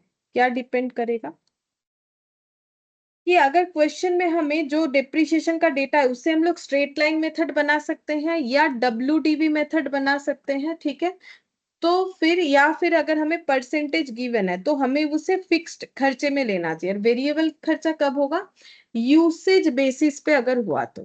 ठीक है, यूसेज बेसिस मतलब बताते हैं। देखो, तुम लोगों ने SLM मेथड तो किया होगा कभी ना कभी। स्ट्रेट लाइन मेथड में क्या होता है कि सेम अमाउंट का खर्चा लगता जाता है, या WDV में स्टार्टिंग में हाई और उसके बाद लोअर होते जाता है। तो फिर फिक्स्ड कैसे हुआ, फिक्स्ड खर्चे का मतलब यहाँ पर मैंने क्या बोला, मशीन चले तो लगेगा, ना मशीन चले या ना चले जो खर्चा लगेगा वो फिक्स्ड है। तो डेप्रिसिएशन तो मशीन चलने से भी होगा नहीं चलने से भी होगा, तो वो फिक्स्ड ही होना चाहिए। हाँ, वो हमेशा फिक्स्ड होना चाहिए चाहे मेथड कुछ भी हो। अब ऐसा मत सोचो कि WDV में तो हमारा डिप्रिशिएशन का अमाउंट बदल जाता है तो फिर ये वेरिएबल हो गया। नहीं, ये तो उस हिसाब से हमें वेरिएबल नहीं कंसीडर करना है ना। हमें वेरिएबल तो ऐसे कंसीडर करना है कि मशीन चल रहा है कि नहीं चल रहा है, उस बेसिस पे अगर कोई खर्चा कम ज्यादा होता है, मतलब प्रोडक्शन के अकॉर्डिंग, मशीन चलने के अकॉर्डिंग, तब उसे वेरिएबल बोलेंगे। लेकिन डिप्रिशिएशन का मशीन चलने या नहीं चलने से कोई मतलब नहीं है, चाहे कोई भी मेथड यूज करो तो वो फिक्स्ड होगा। लेकिन वेरिएबल कब होगा, अगर मुझे बोल दिया है क्वेश्चन में कि डिप्रिशिएशन जो है वो यूसेज बेसिस पे लगेगा, कि जितना यूज करेंगे उतना डिप्रिशिएट होगा, यूज नहीं करेंगे तो डिप्रिशिएशन नहीं होगा। क्या ऐसा हमें बोल सकता है, हाँ ऐसा हमें बोलेगा क्वेश्चन में, तो हमें उस हिसाब से करना है। ठीक है, तो ये हम लोग का जो है एक मशीन का जो भी ओवरव्यू होना चाहिए, मैंने अपने हिसाब से एक समरी बना के दिया है। आप क्वेश्चन देखोगे तो खुद ब खुद पता चलेगा कि कैसे करके हमें करना है।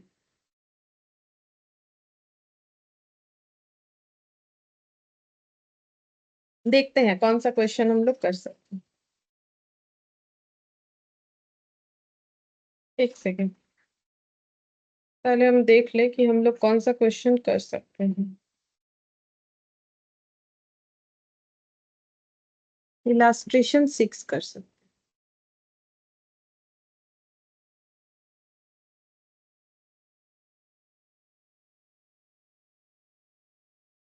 अब इतना सब लिखने का कारण अब समझ में आएगा कि क्या जरूरत था। ठीक है, देखो। अच्छा, और एक चीज भी बता देते हैं, ये मशीन का जो खर्चा कौन सा वेरिएबल होगा कौन सा फिक्स्ड होगा, इसको लेके ना कोई ऐसा फिक्स्ड रूल नहीं है कि हम बता दें कि यही वाला मेरा फिक्स्ड होगा यही वेरिएबल होगा। हमें पढ़ के समझना है कि मशीन चलने से ये खर्चा लगेगा, और मशीन बंद होने से अगर नहीं लगेगा तो वेरिएबल है, और मशीन चले या ना चले लगेगा तो ये फिक्स्ड है। बाकी किसी किसी चीजों में हमें ऐसा लग सकता है कि ये फिक्स्ड भी हो सकता है वेरिएबल भी हो सकता है, तो उस केस में हम लोग नोट देके हम लोग बोल देंगे कि हम लोगों ने एजम्पशन दिया कि ये फिक्स्ड है, और हम लोग क्वेश्चन को कर सकते हैं। आंसर में कोई फर्क नहीं आएगा अगर कोई किसी को फिक्स्ड के जगह वेरिएबल या वेरिएबल की जगह फिक्स्ड में लिख रहा है। लेकिन ऐसा नहीं कि हम लोग कोई भी खर्चे को ऐसा लिखते, जैसे कि सैलरी का खर्चा, मशीन को ऑपरेट करने का जो ऑपरेटर है उसको दिया गया सैलरी, तो फिर सैलरी तो हम लोग का नॉर्मली फिक्स्ड होता है ना। अगर हम लोगों ने किसी ऑपरेटर को रखा और बोला कि आज फैक्ट्री बंद है मत आओ, तो क्या उसका सैलरी काट लेंगे, क्योंकि उसे डेली बेसिस पे तो देते नहीं है, सैलरी बेसिस पे देते हैं, मंथली बेसिस पे। तो इसका मतलब उसके सैलरी का जो पेमेंट है वो हमारी मशीन चलने या नहीं चलने पे डिपेंड नहीं करता है। ठीक है, तो फिर फिक्स्ड ही होगा। अब उसको भी कोई अगर वेरिएबल में लिखेगा तब तो गलत हो जाएगा ना।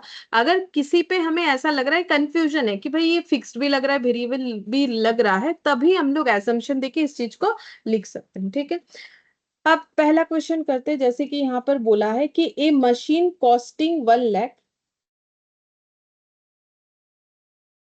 ए मशीन कॉस्टिंग 1 लाख, 1 लाख नहीं है, 3 4 5 6 7, 1 crore, is expected to run up for 10 years। बोल रहा है कि एक ही मशीन है जिसका ये कॉस्ट है और ये मशीन 10 साल चलेगा, एक्सपेक्टेड। ठीक है, एक्सपेक्टेड ही होता है, हमें क्या पता 10 चले कि 11 भी चल सकता है, 9 भी चल सकता है। At the end of this period its scrap value is likely to be 9 lakh. अब जब ईयर एंड होगा तो इसका स्क्रैप वैल्यू मतलब 1 करोड़ का मशीन का बचा हुआ वैल्यू 9 लाख हो जाएगा। ठीक है, फिर बोल रहा है repair during the whole life of the machine, इस मशीन का जो रिपेयर का खर्चा है एक्सपेक्टेड टू बी 18 लाख, ये पूरे साल का खर्चा बोला है, मुझे कैसे पता चला, बिकॉज सॉरी पूरे साल नहीं 10 साल का बोला है, repair during the whole life of the machine, तो इसका मतलब ये जो खर्चा है ये इसका मतलब हो गया हम लोग का 10 साल का खर्चा, ठीक है, ये हमें समझना पड़ेगा ना, क्योंकि होल लाइफ यानी 10 years, and the machine is expected to run 4380 hours per year on average, तो अगर एवरेज देखा जाए तो ये मशीन कितना चल सकता है, बोल रहा है कि पर ईयर मतलब एक साल में 4380 घंटा चल सकता है। It's electricity consumption is 15 units per hour, electricity consumption क्या है, एक घंटे में 15 unit, the rate per unit being 5 rupees, और एक यूनिट इलेक्ट्रिसिटी का बिल आता है 5 रुपए, एक यूनिट जलेगा तो 5 रुपए देना पड़ेगा, ठीक है। The machine occupied 1/4 of the area of the department, तो जिस डिपार्टमेंट के अंदर ये मशीन लगा हुआ है उसका 1/4 एरिया ये मशीन ऑक्युपाई कर रखा है, and has 2 points out of the total of 10 lightings, तो ये पूरे फैक्ट्री एरिया में जो 10 लाइट्स, ठीक है 10 लाइट्स जलता है, जिसमें से 2 लाइट पॉइंट इस मशीन के लिए चलता है, तो वही बोला है, and has 2 points out of total 10 for lighting, ठीक है। The foreman has to devote about 1/6 of his time to the machine, तो एक फोरमैन है जिसको जो भी हम लोग सॉरी वो फोरमैन जो काम करने आते हैं वो अपना पूरे टाइम का 1/6 टाइम जो है वो इस मशीन के लिए डिवोट करते हैं। The monthly rent of the department is 30,000, department का जो मंथली रेंट है, डिपार्टमेंट मतलब जहां पर ये मशीन लगा हुआ है, अभी तो डिपार्टमेंट का बात हुआ था, जहां पर जितने भी लाइट पॉइंट्स लगे हुए उसमें से 2 लाइट पॉइंट इस मशीन के लिए लगता है, तो इस पूरे डिपार्टमेंट का रेंट है हम लोग का 30,000, and lighting charges 8,000 per month, तो डिपार्टमेंट का पूरा रेंट और लाइट का चार्जेस आता है 30,000 और 8,000 पर मंथ। अब ये खर्चा मंथली दिया हुआ है। The foreman is paid A monthly salary, foreman को कितना सैलरी दे रहे हैं वो भी पता है 19,200। Find out the machine hour rate, assuming insurance is 1% per annum on 1 crore, मतलब मशीन के कॉस्ट पे 1% पर एनम बेसिस पे इंश्योरेंस का खर्चा लगता है, and the expenses on oil etcetera are 900 per month, और जो एक्सपेंसेस है ऑयल एटसेट्रा ये सब का 900 पर मंथ करके है। हम लोग को कैलकुलेट करने बोला है मशीन आवर रेट, तो मशीन आवर रेट कैलकुलेट करने का मतलब हमें क्या निकालना पड़ेगा, पर्टिकुलर उस मशीन का ओवर रेट का खर्चा divided by effective machine hour rate, ये हमें निकालना पड़ेगा, ठीक है। तो निकाल लेते हैं, देखो कैसे करके होगा, यहाँ पर लिखेंगे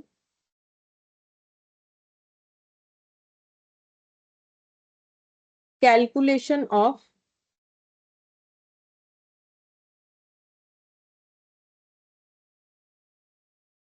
मशीन आवर रेट,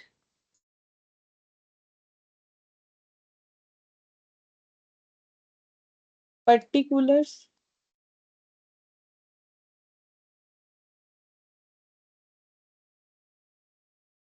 अब देखो हम लोग के पास जो खर्चा है वो हमें किस बेसिस पे दिया हुआ है, हम लोग के पास जो खर्चा है वो हमें दिया हुआ है, कुछ मंथ है कुछ ईयर है, तो हमें कैलकुलेशन को कैसे करना चाहिए, तो कैलकुलेशन को देखते हैं। देखो हमें क्या क्या खर्चा निकालना पड़ेगा, तो सबसे पहले हम एक बार फिर से रिपीट करते हैं। देखो हमारा इतने रुपए का मशीन है, 10 साल चलेगा, ये उसका स्क्रैप वैल्यू है, तो ये डेटा से हम लोग क्या निकाल सकते हैं, बोलो बोलो, इस डेटा से हम लोग क्या निकाल सकते हैं, कभी तुम लोगों ने किया है 11th में अकाउंट्स में, अभी नाम बोलेंगे तो तुम लोग तो बोल ही दोगे, एस्टिमेटेड यूजफुल डिप्रिशिएशन निकालना पड़ेगा, कौन से मेथड से होगा बोलो,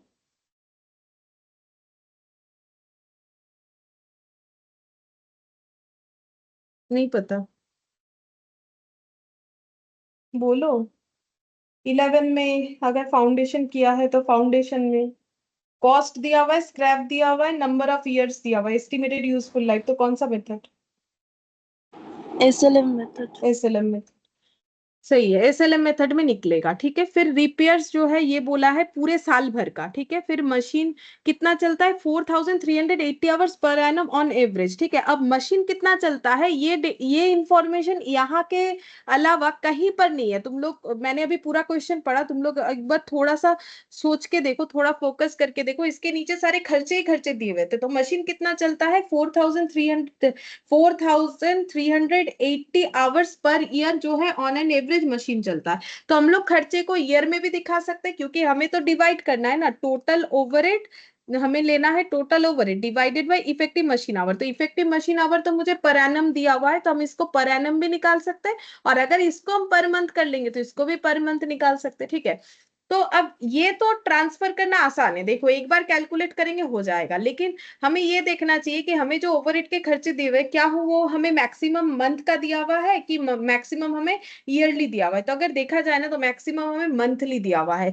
जैसे देखो यहाँ पर ये तो सभी मंथली दिया हुआ था, डिपार्टमेंट का जो रेंट है, फिर डिपार्टमेंट का लाइट चार्जेस है, मंथली सैलरी, तो मैक्सिमम मंथली दिया हुआ है। तो क्यों ना हम लोग पूरे कैलकुलेशन को मंथली बेसिस पे ट्रांसफर कर देते हैं। ठीक है, तो आसानी से हमारा क्वेश्चन हो जाएगा। तो हम लोग सारे खर्चे को ना मंथ बेसिस पे निकालेंगे, तो यहाँ पर लिख दिया पर मंथ। ठीक है, और चाहे किसी भी बेसिस पे निकालो, पर मंथ या पर एनम, हम लोग यहाँ पर आवर हमेशा निकालेंगे। ठीक है, क्योंकि मशीन का खर्चा हमें आवरली बेसिस पे निकालना होगा, इफेक्टिव आवरली रेट। ठीक है, अच्छा सबसे पहले लिखेंगे फिक्स्ड। हमें खर्चे को फिक्स्ड और वेरिएबल में डिस्ट्रीब्यूट करना है, बस और कुछ नहीं। तो यहाँ पर लिखना है फिक्स्ड और स्टैंडिंग चार्जेस, और वेरिएबल या फिर रनिंग चार्जेस। तो यहाँ पर लिख देते हैं थोड़ा जगह रखते हुए, वेरिएबल और रनिंग चार्जेस। ठीक है, तो देखते हैं सबसे पहला खर्चा हम लोग का क्या आ रहा है। तो सबसे पहला यहाँ पर जो है डिप्रिसिएशन का आ रहा है।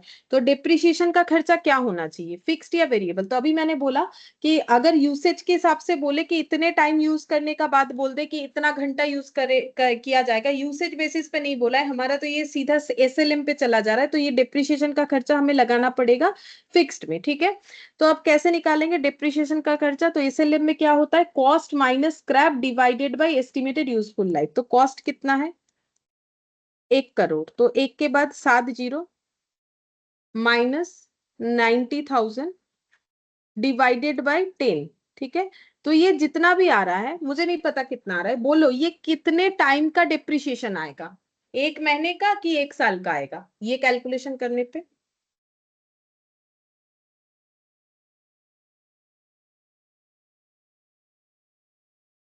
1 साल का। 1 साल का आएगा, डिवाइडेड बाय 10 एट 10 ईयर्स का ना। तो देखो 1 करोड़ का मशीन 90,000 हो जाएगा आफ्टर 10 ईयर्स। ठीक है, तो जो भी माइनस करने से डेटा आ रहा है वो 10 ईयर्स में उसका डिप्रिशिएशन है। तो पर ईयर का कितना होगा, डिवाइडेड बाय 10 करेंगे तो पता चलेगा। तो जितना भी आ रहा है, लेकिन मुझे तो ईयरली डेटा नहीं चाहिए, मुझे मंथली चाहिए। तो ये जो डेटा आएगा इसको मुझे क्या करना पड़ेगा, डिवाइडेड बाय 12 मंथ करेंगे, तब जाके मुझे पर मंथ का पता चलेगा। अब तुम लोग बोलो कैलकुलेट करके कितना आ रहा है।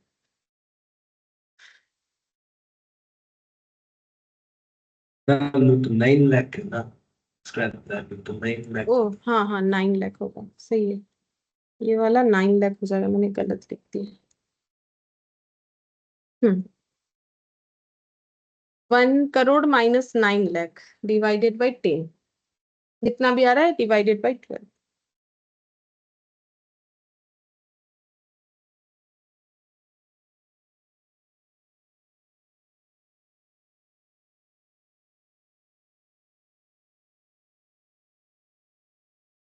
75,833।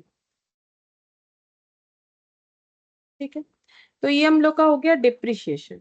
अच्छा, अब इसके बाद कौन सा खर्चा है, बोल रहा है repairs during the whole life of the machine, मतलब 10 साल में रिपेयर का खर्चा होगा, एक्सपेक्टेड है कि 18 लाख होगा रिपेयर का खर्चा। ठीक है, तो पहले ये डिसाइड करना है कि इसको हम लोग वेरिएबल में देंगे कि फिक्स्ड में देंगे। तो रिपेयर का खर्चा कैसा होगा, मशीन के ऊपर डिपेंड करेगा।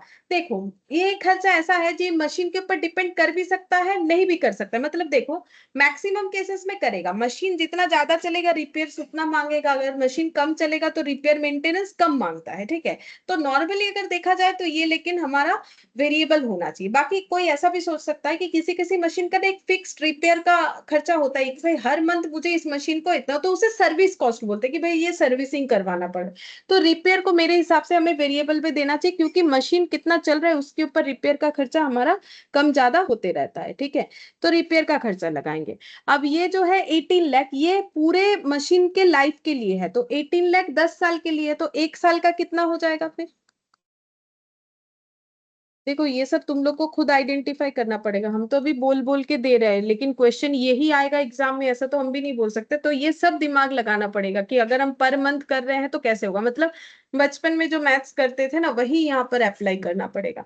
तो 10 साल का अगर 18 लाख का खर्चा है तो एक एक साल का 1,80,000 हो जाएगा। लेकिन मुझे तो ईयर का डेटा नहीं चाहिए, मुझे एक महीने का चाहिए। तो फिर डिवाइडेड बाई 12 मंथ्स करेंगे तो हमें पता चल जाएगा। तो 1,80,000 डिवाइडेड बाई 12 कितना हो जाएगा, 15,000। तो यहाँ पर लिखेंगे 15,000। अच्छा, इसके बाद कौन सा खर्चा है, machine is expected to run 4380 hours per year on an average.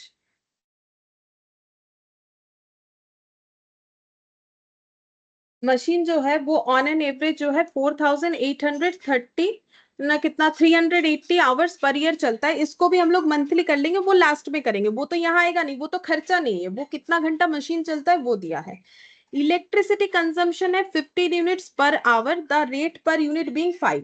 तो पहले ये बोलो कि इलेक्ट्रिसिटी के खर्चे को हम लोग कहाँ दिखाए, वेरिएबल में दिखाए कि फिक्स्ड में दिखाए। इलेक्ट्रिसिटी का खर्चा मशीन चलने पे डिपेंड करेगा कि नहीं करेगा, पहले ये तो डिसाइड करना है ना कि फिक्स्ड में लिखे कि वेरिएबल में। बोलो वेरिएबल। वेरिएबल, ठीक है, क्योंकि मशीन चलेगा तो ही इलेक्ट्रिसिटी बिल आएगा, नहीं चलेगा तो कैसे आएगा, नहीं आएगा। तो ये कंफर्म है कि भाई ये वेरिएबल में ही होगा, इसको हम लोग नहीं बोल सकते कि हमारा कोई कंफ्यूजन है, ये कंफ्यूजन वाला पॉइंट है नहीं कि वेरिएबल में दे कि फिक्स्ड। अब यहाँ पर बोला है कि कितना खर्चा होगा। तो देखो इलेक्ट्रिसिटी कंजम्पशन कैसा है, 15 यूनिट पर आवर, मतलब 1 घंटा मशीन चलने से 15 यूनिट बिजली का यूज होता है, ठीक है। और 1 यूनिट अगर बिजली जला, ठीक है, तो फिर कितना रुपए देना पड़ता है, 5 रुपए देना पड़ता है, ठीक है। तो हमें यहाँ पर क्या निकालना है, हम लोग यहाँ पर आवरली रेट भी निकाल सकते हैं। देखो मैंने 2 कॉलम कर रखा है, मुझे पूरे मंथ का खर्चा निकालना है, वो भी हम निकाल सकते हैं, मुझे 1 घंटे भी हम निकाल सकते हैं। तो बोलो अगर 1 घंटे में 15 यूनिट बिजली जलता है तो 1 यूनिट का अगर 5 रुपए है, तो बोलो कि 1 घंटे में कितना बिजली का बिल आएगा। मेरे कहने का मतलब है 1 घंटा अगर मशीन चला तो कितने रुपए का इलेक्ट्रिसिटी बिल आएगा। 75। 75, सही है। 15 यूनिट जो है 1 आवर चलने पे होता है, 1 यूनिट का अगर 5 रुपीज है तो 15 यूनिट्स का 15 इंटू 575 हो जाएगा, ठीक है। तो हम लोग यहाँ पर लिखेंगे इलेक्ट्रिसिटी बिल हो जाएगा 15 unit at the rate of 5 per unit करके, ये हो जाएगा मेरा 75। और ये 75 मुझे मंथ वाले कॉलम में नहीं लिखना चाहिए, मुझे इसमें लिखना चाहिए, क्योंकि ये आवरली बेसिस पे मैंने निकाले। देखो अगर कुछ मेरे पास आवरली बेसिस पे तो हम उसी को डायरेक्ट लिख देंगे। क्यों लिख देंगे, क्योंकि आवरली ही तो मुझे निकालना है एट लास्ट, और जो मुझे आवरली नहीं मिल रहा है उसको हम चेंज कर रहे हैं, ठीक है। चाहो तो इसको भी मंथली कर सकते हैं, वो भी हम दिखा देंगे एंड में। अच्छा, अब नेक्स्ट देखते हैं।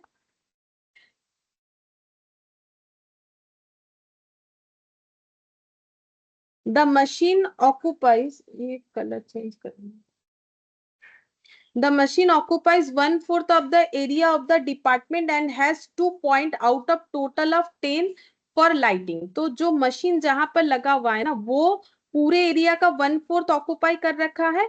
और 10 लाइट में, यहाँ टोटल 10 लाइट है, जिसमें ये 2 लाइट पॉइंट यहाँ पर है, बाकी 3 4 5 6 7 8 9 10 ये पूरे एरिया में लगा हुआ है, 2 इस मशीन के लिए लगा हुआ है। ये मान लो मेरा वो मशीन का डेटा है। अब आगे पढ़ते हैं। यहाँ तो कुछ खर्चा निकालने के लिए डेटा नहीं मिला, बट हमें इंफॉर्मेशन मिला। The foreman has to devote about 1/6 of his time to the machine. इस मशीन में फोरमैन अपना 1/6 टाइम लगाता है, ठीक है। अब पढ़ते हैं आगे क्या बोला है, उससे हम लोग खर्चा निकाल सकते हैं। बोल रहा है कि the monthly rent of the department, मतलब ये जो मैंने डिपार्टमेंट बना रखा है ना बॉक्स जैसा, ठीक है, इस डिपार्टमेंट का, पूरे डिपार्टमेंट का रेंट है 30,000, ठीक है। तो मुझे तो इस मशीन का ओवरहेड निकालना है, तो इस मशीन का रेंट हम कितना सोचे? पहले बोलो रेंट क्या होगा, फिक्स्ड की वेरिएबल? रेंट का खर्चा क्या होगा? फिक्स्ड। फिक्स्ड होगा। अच्छा, तो कितना होगा बोलो? फिक्स्ड है, सही है, रेंट का खर्चा फिक्स्ड होगा। तो मुझे ये बोलो कि डिपार्टमेंट का कितना होगा? सॉरी, डिपार्टमेंट का तो गिवन है, हम क्या बोल रहे हैं, मशीन का कितना होगा?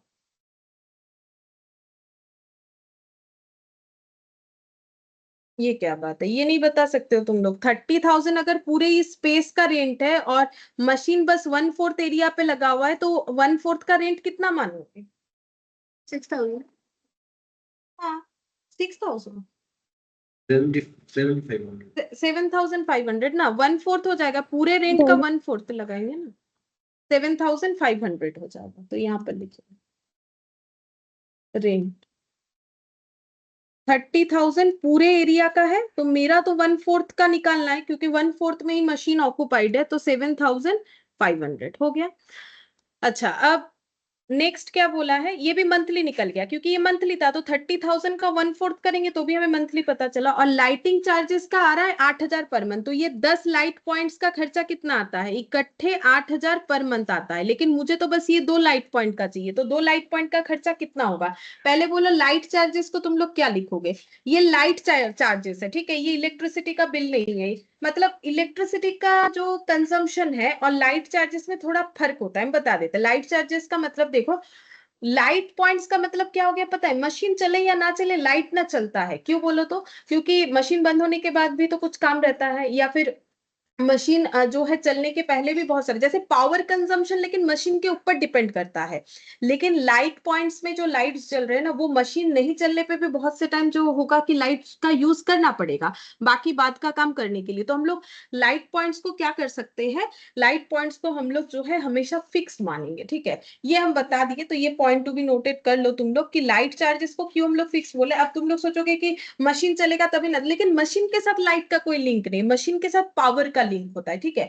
तो जो लाइट पॉइंट्स है वो जो है वो हम लोग का, जैसे देखो तुम लोग क्लास करने आते हो तभी बोर्ड ऑन होता है, तो बोर्ड का मान लो इलेक्ट्रिसिटी बिल मेरा अलग आता है, जबकि आता नहीं है, हम बोल रहे हैं अलग आता है। तो मुझे पता है कि जब क्लास चलेगा तभी वो बोर्ड चलेगा, नीचे जो स्मार्ट बोर्ड लगा हुआ है। और अब मान लो कि जो लाइट फैन है वो, लेकिन क्लास बंद होने के बाद भी वो चलते रहता है, वो पूरा जब ऑफिस बंद होता है तभी ना बंद होता है, तो फिर लाइट पॉइंट्स का खर्चा अलग हो गया, और उस पे जो इलेक्ट्रिसिटी का कंजम्पशन है बोर्ड पे वो अलग हो गया।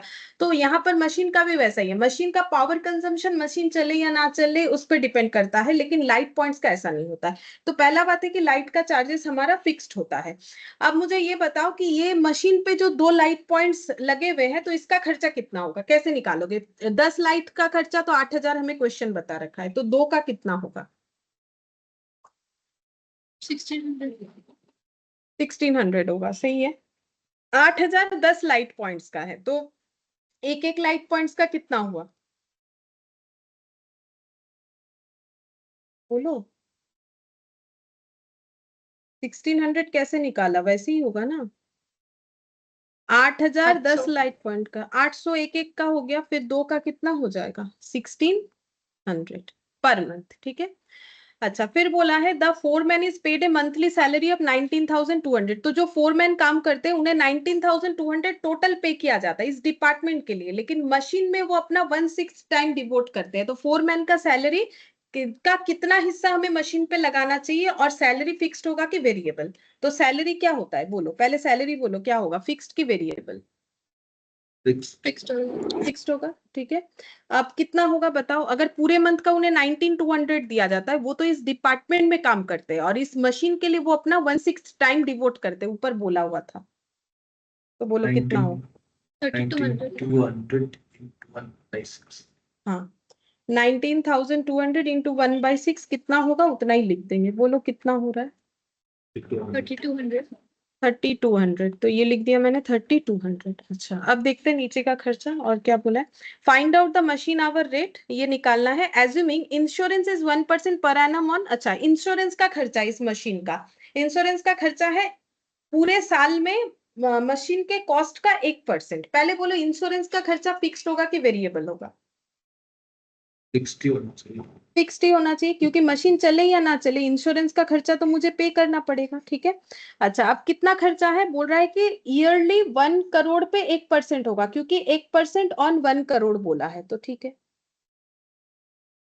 लेकिन मुझे तो 1 साल का खर्चा लिखना नहीं है, मुझे 1 महीने का लिखना है, तो डिवाइडेड बाई 12 करेंगे तो देखो कितना होता है।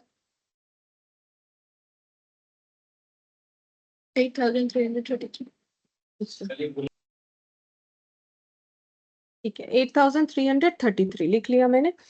अब बोला है expenses on oil etcetera are 900 per month, तो बोल रहा है कि एक्सपेंसेस वगैरह जो है ऑयल पे, ये ऑयल एटसेट्रा, अब आगे तो कुछ बोला नहीं है, ये बोल रहा है 900 पर मंथ है, तो मुझे इस खर्चे को ट्रांसफर नहीं करना पड़ेगा, हम पर मंथ लिख देंगे। लेकिन मुझे ये खर्चा कहाँ लिखना चाहिए, फिक्स्ड में कि वेरिएबल में?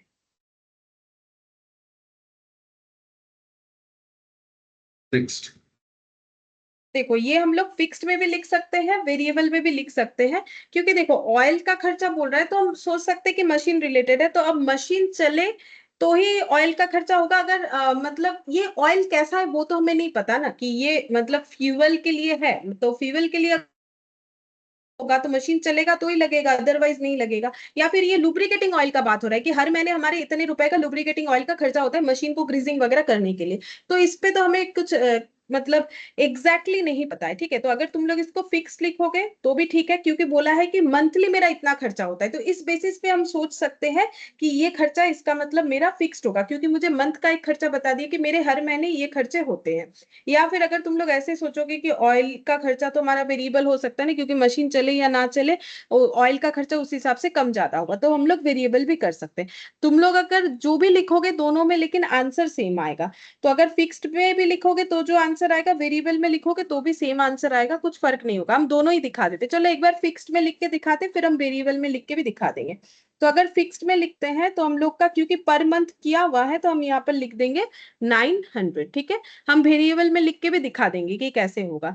अब इसका टोटल करो, ये टोटल करो पर मंथ का, ये फिक्स खर्चे का टोटल करो, कितना होता है? 97,366। 97,366। अच्छा, 97,366 हो गया। अच्छा, अब ये, और इधर है हमारा 15,000, ठीक है, 15,000। अब मुझे क्या करना है, इसका पर आवर निकालना है, ठीक है। तो पर आवर निकालना है तो हम लोग क्या करेंगे, पहले देख लेते हैं मशीन का, यहाँ पर एक वर्किंग नोट बनाएंगे। Total number of hours per annum, ये रहा, ठीक है, 4,380 आवर्स। ये कौन सा है कि एक साल में मशीन कितना घंटा चलता है, the machine is expected to run, ठीक है। तो total number of hours per annum machine run ये है इतना आवर्स, ठीक है। तो पर मंथ कितना हो जाएगा, तो मशीन रन पर मंथ कितना हो जाएगा, 4380 आवर्स डिवाइडेड बाई 12 करने से पता चल जाएगा, तो कितना होगा?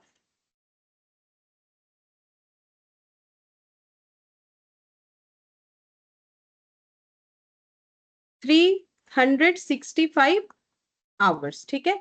अब मुझे क्या करना है, ये एक महीने का खर्चा है 97,366, ठीक है, एक महीने का खर्चा, तो एक महीने में 365 आवर्स मशीन चलता है, तो एक घंटे का खर्चा कितना होगा? अगर एक महीने का फिक्स्ड खर्चा इतना है, एक महीने में मशीन इतना घंटा चलता है, तो एक घंटे में कितना चलता होगा, तो कैसे निकालोगे? इसके साथ इसको डिवाइड करके बोलो कितना आता है।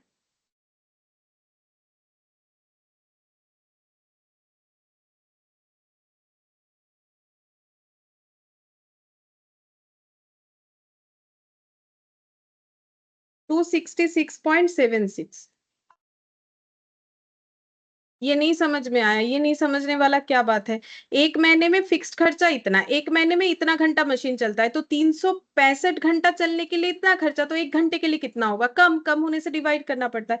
तो 15,000 रिपेयर का खर्चा है एक महीने का, और एक महीने में कितना घंटा मशीन चलता है 365, तो एक घंटे का रिपेयर का खर्चा कितना होगा, कैसे निकालोगे?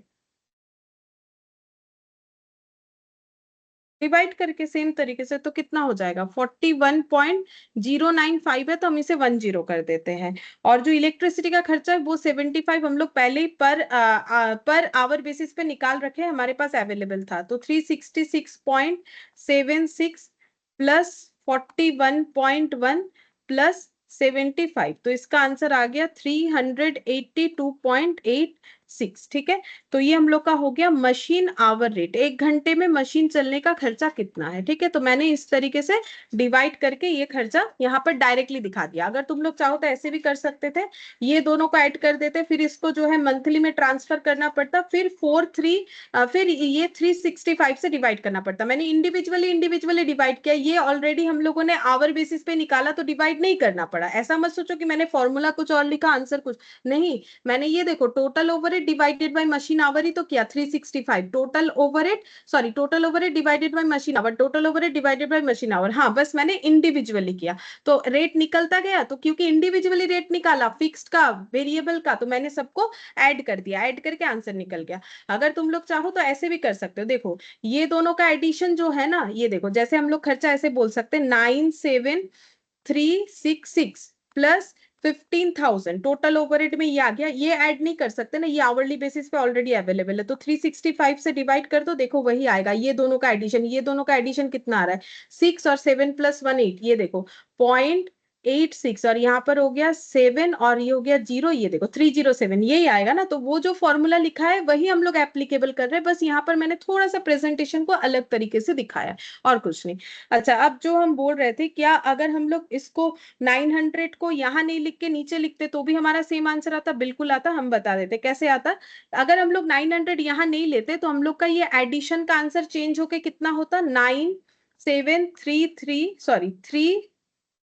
366 माइनस 900, तो ये हम लोग का टोटल हो जाता 96466। ठीक है, और ये 15,000 जो है यहाँ पर 900 ऐड हो जाता, और 900 आ जाता ना, 15,000 प्लस 900 वो तो पर मंथ है, तो ये हम लोग का हो जाता, यहाँ का डेटा हम लोग का हो जाता 15,900। ठीक है, अब ये डिवाइड करेंगे, ये देखो 15,900 को अगर हम डिवाइड कर देंगे 365 से, तो मेरा आंसर कितना आता, तो ये आ जाता यहाँ पर 43.56, और 96466 इसको अगर हम डिवाइड कर देते 365 आवर्स से, तो मेरा आंसर कितना आता 264.29, और 75, क्या ये ऐड करने से वही आंसर आता जो यहाँ दिख रहा है, वही आता, देख लो।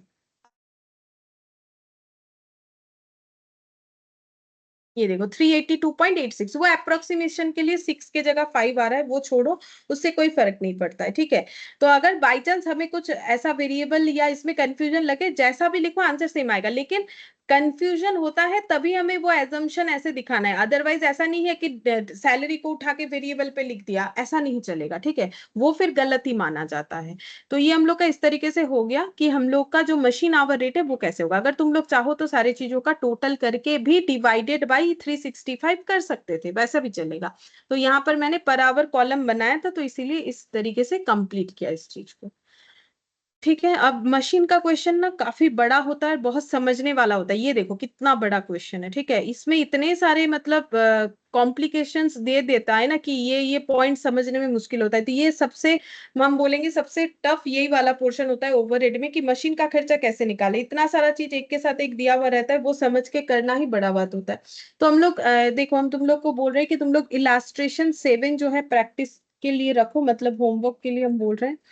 इलास्ट्रेशन 7 ये मशीन का है, बहुत बड़ा है, कम से कम पढ़ के जरूर रखो, कुछ करो या ना करो। ठीक है, नहीं तो कैसे होगा। अच्छा, ये वाला जो है ये अलग चीज है, इलास्ट्रेशन 7 करके देखना चाहिए मेरे हिसाब से। और दो है जो है मशीन का क्वेश्चन, वो दो। ठीक है, शायद 5 और 6 या 4 या 5 ऐसा कुछ है।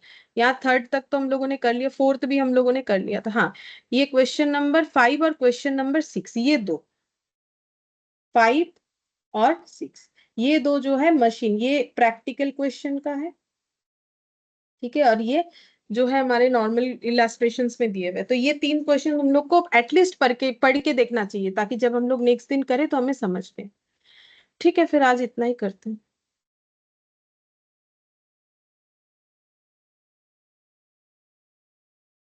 Thank you. ठीक है, बाय। Bye ma'am.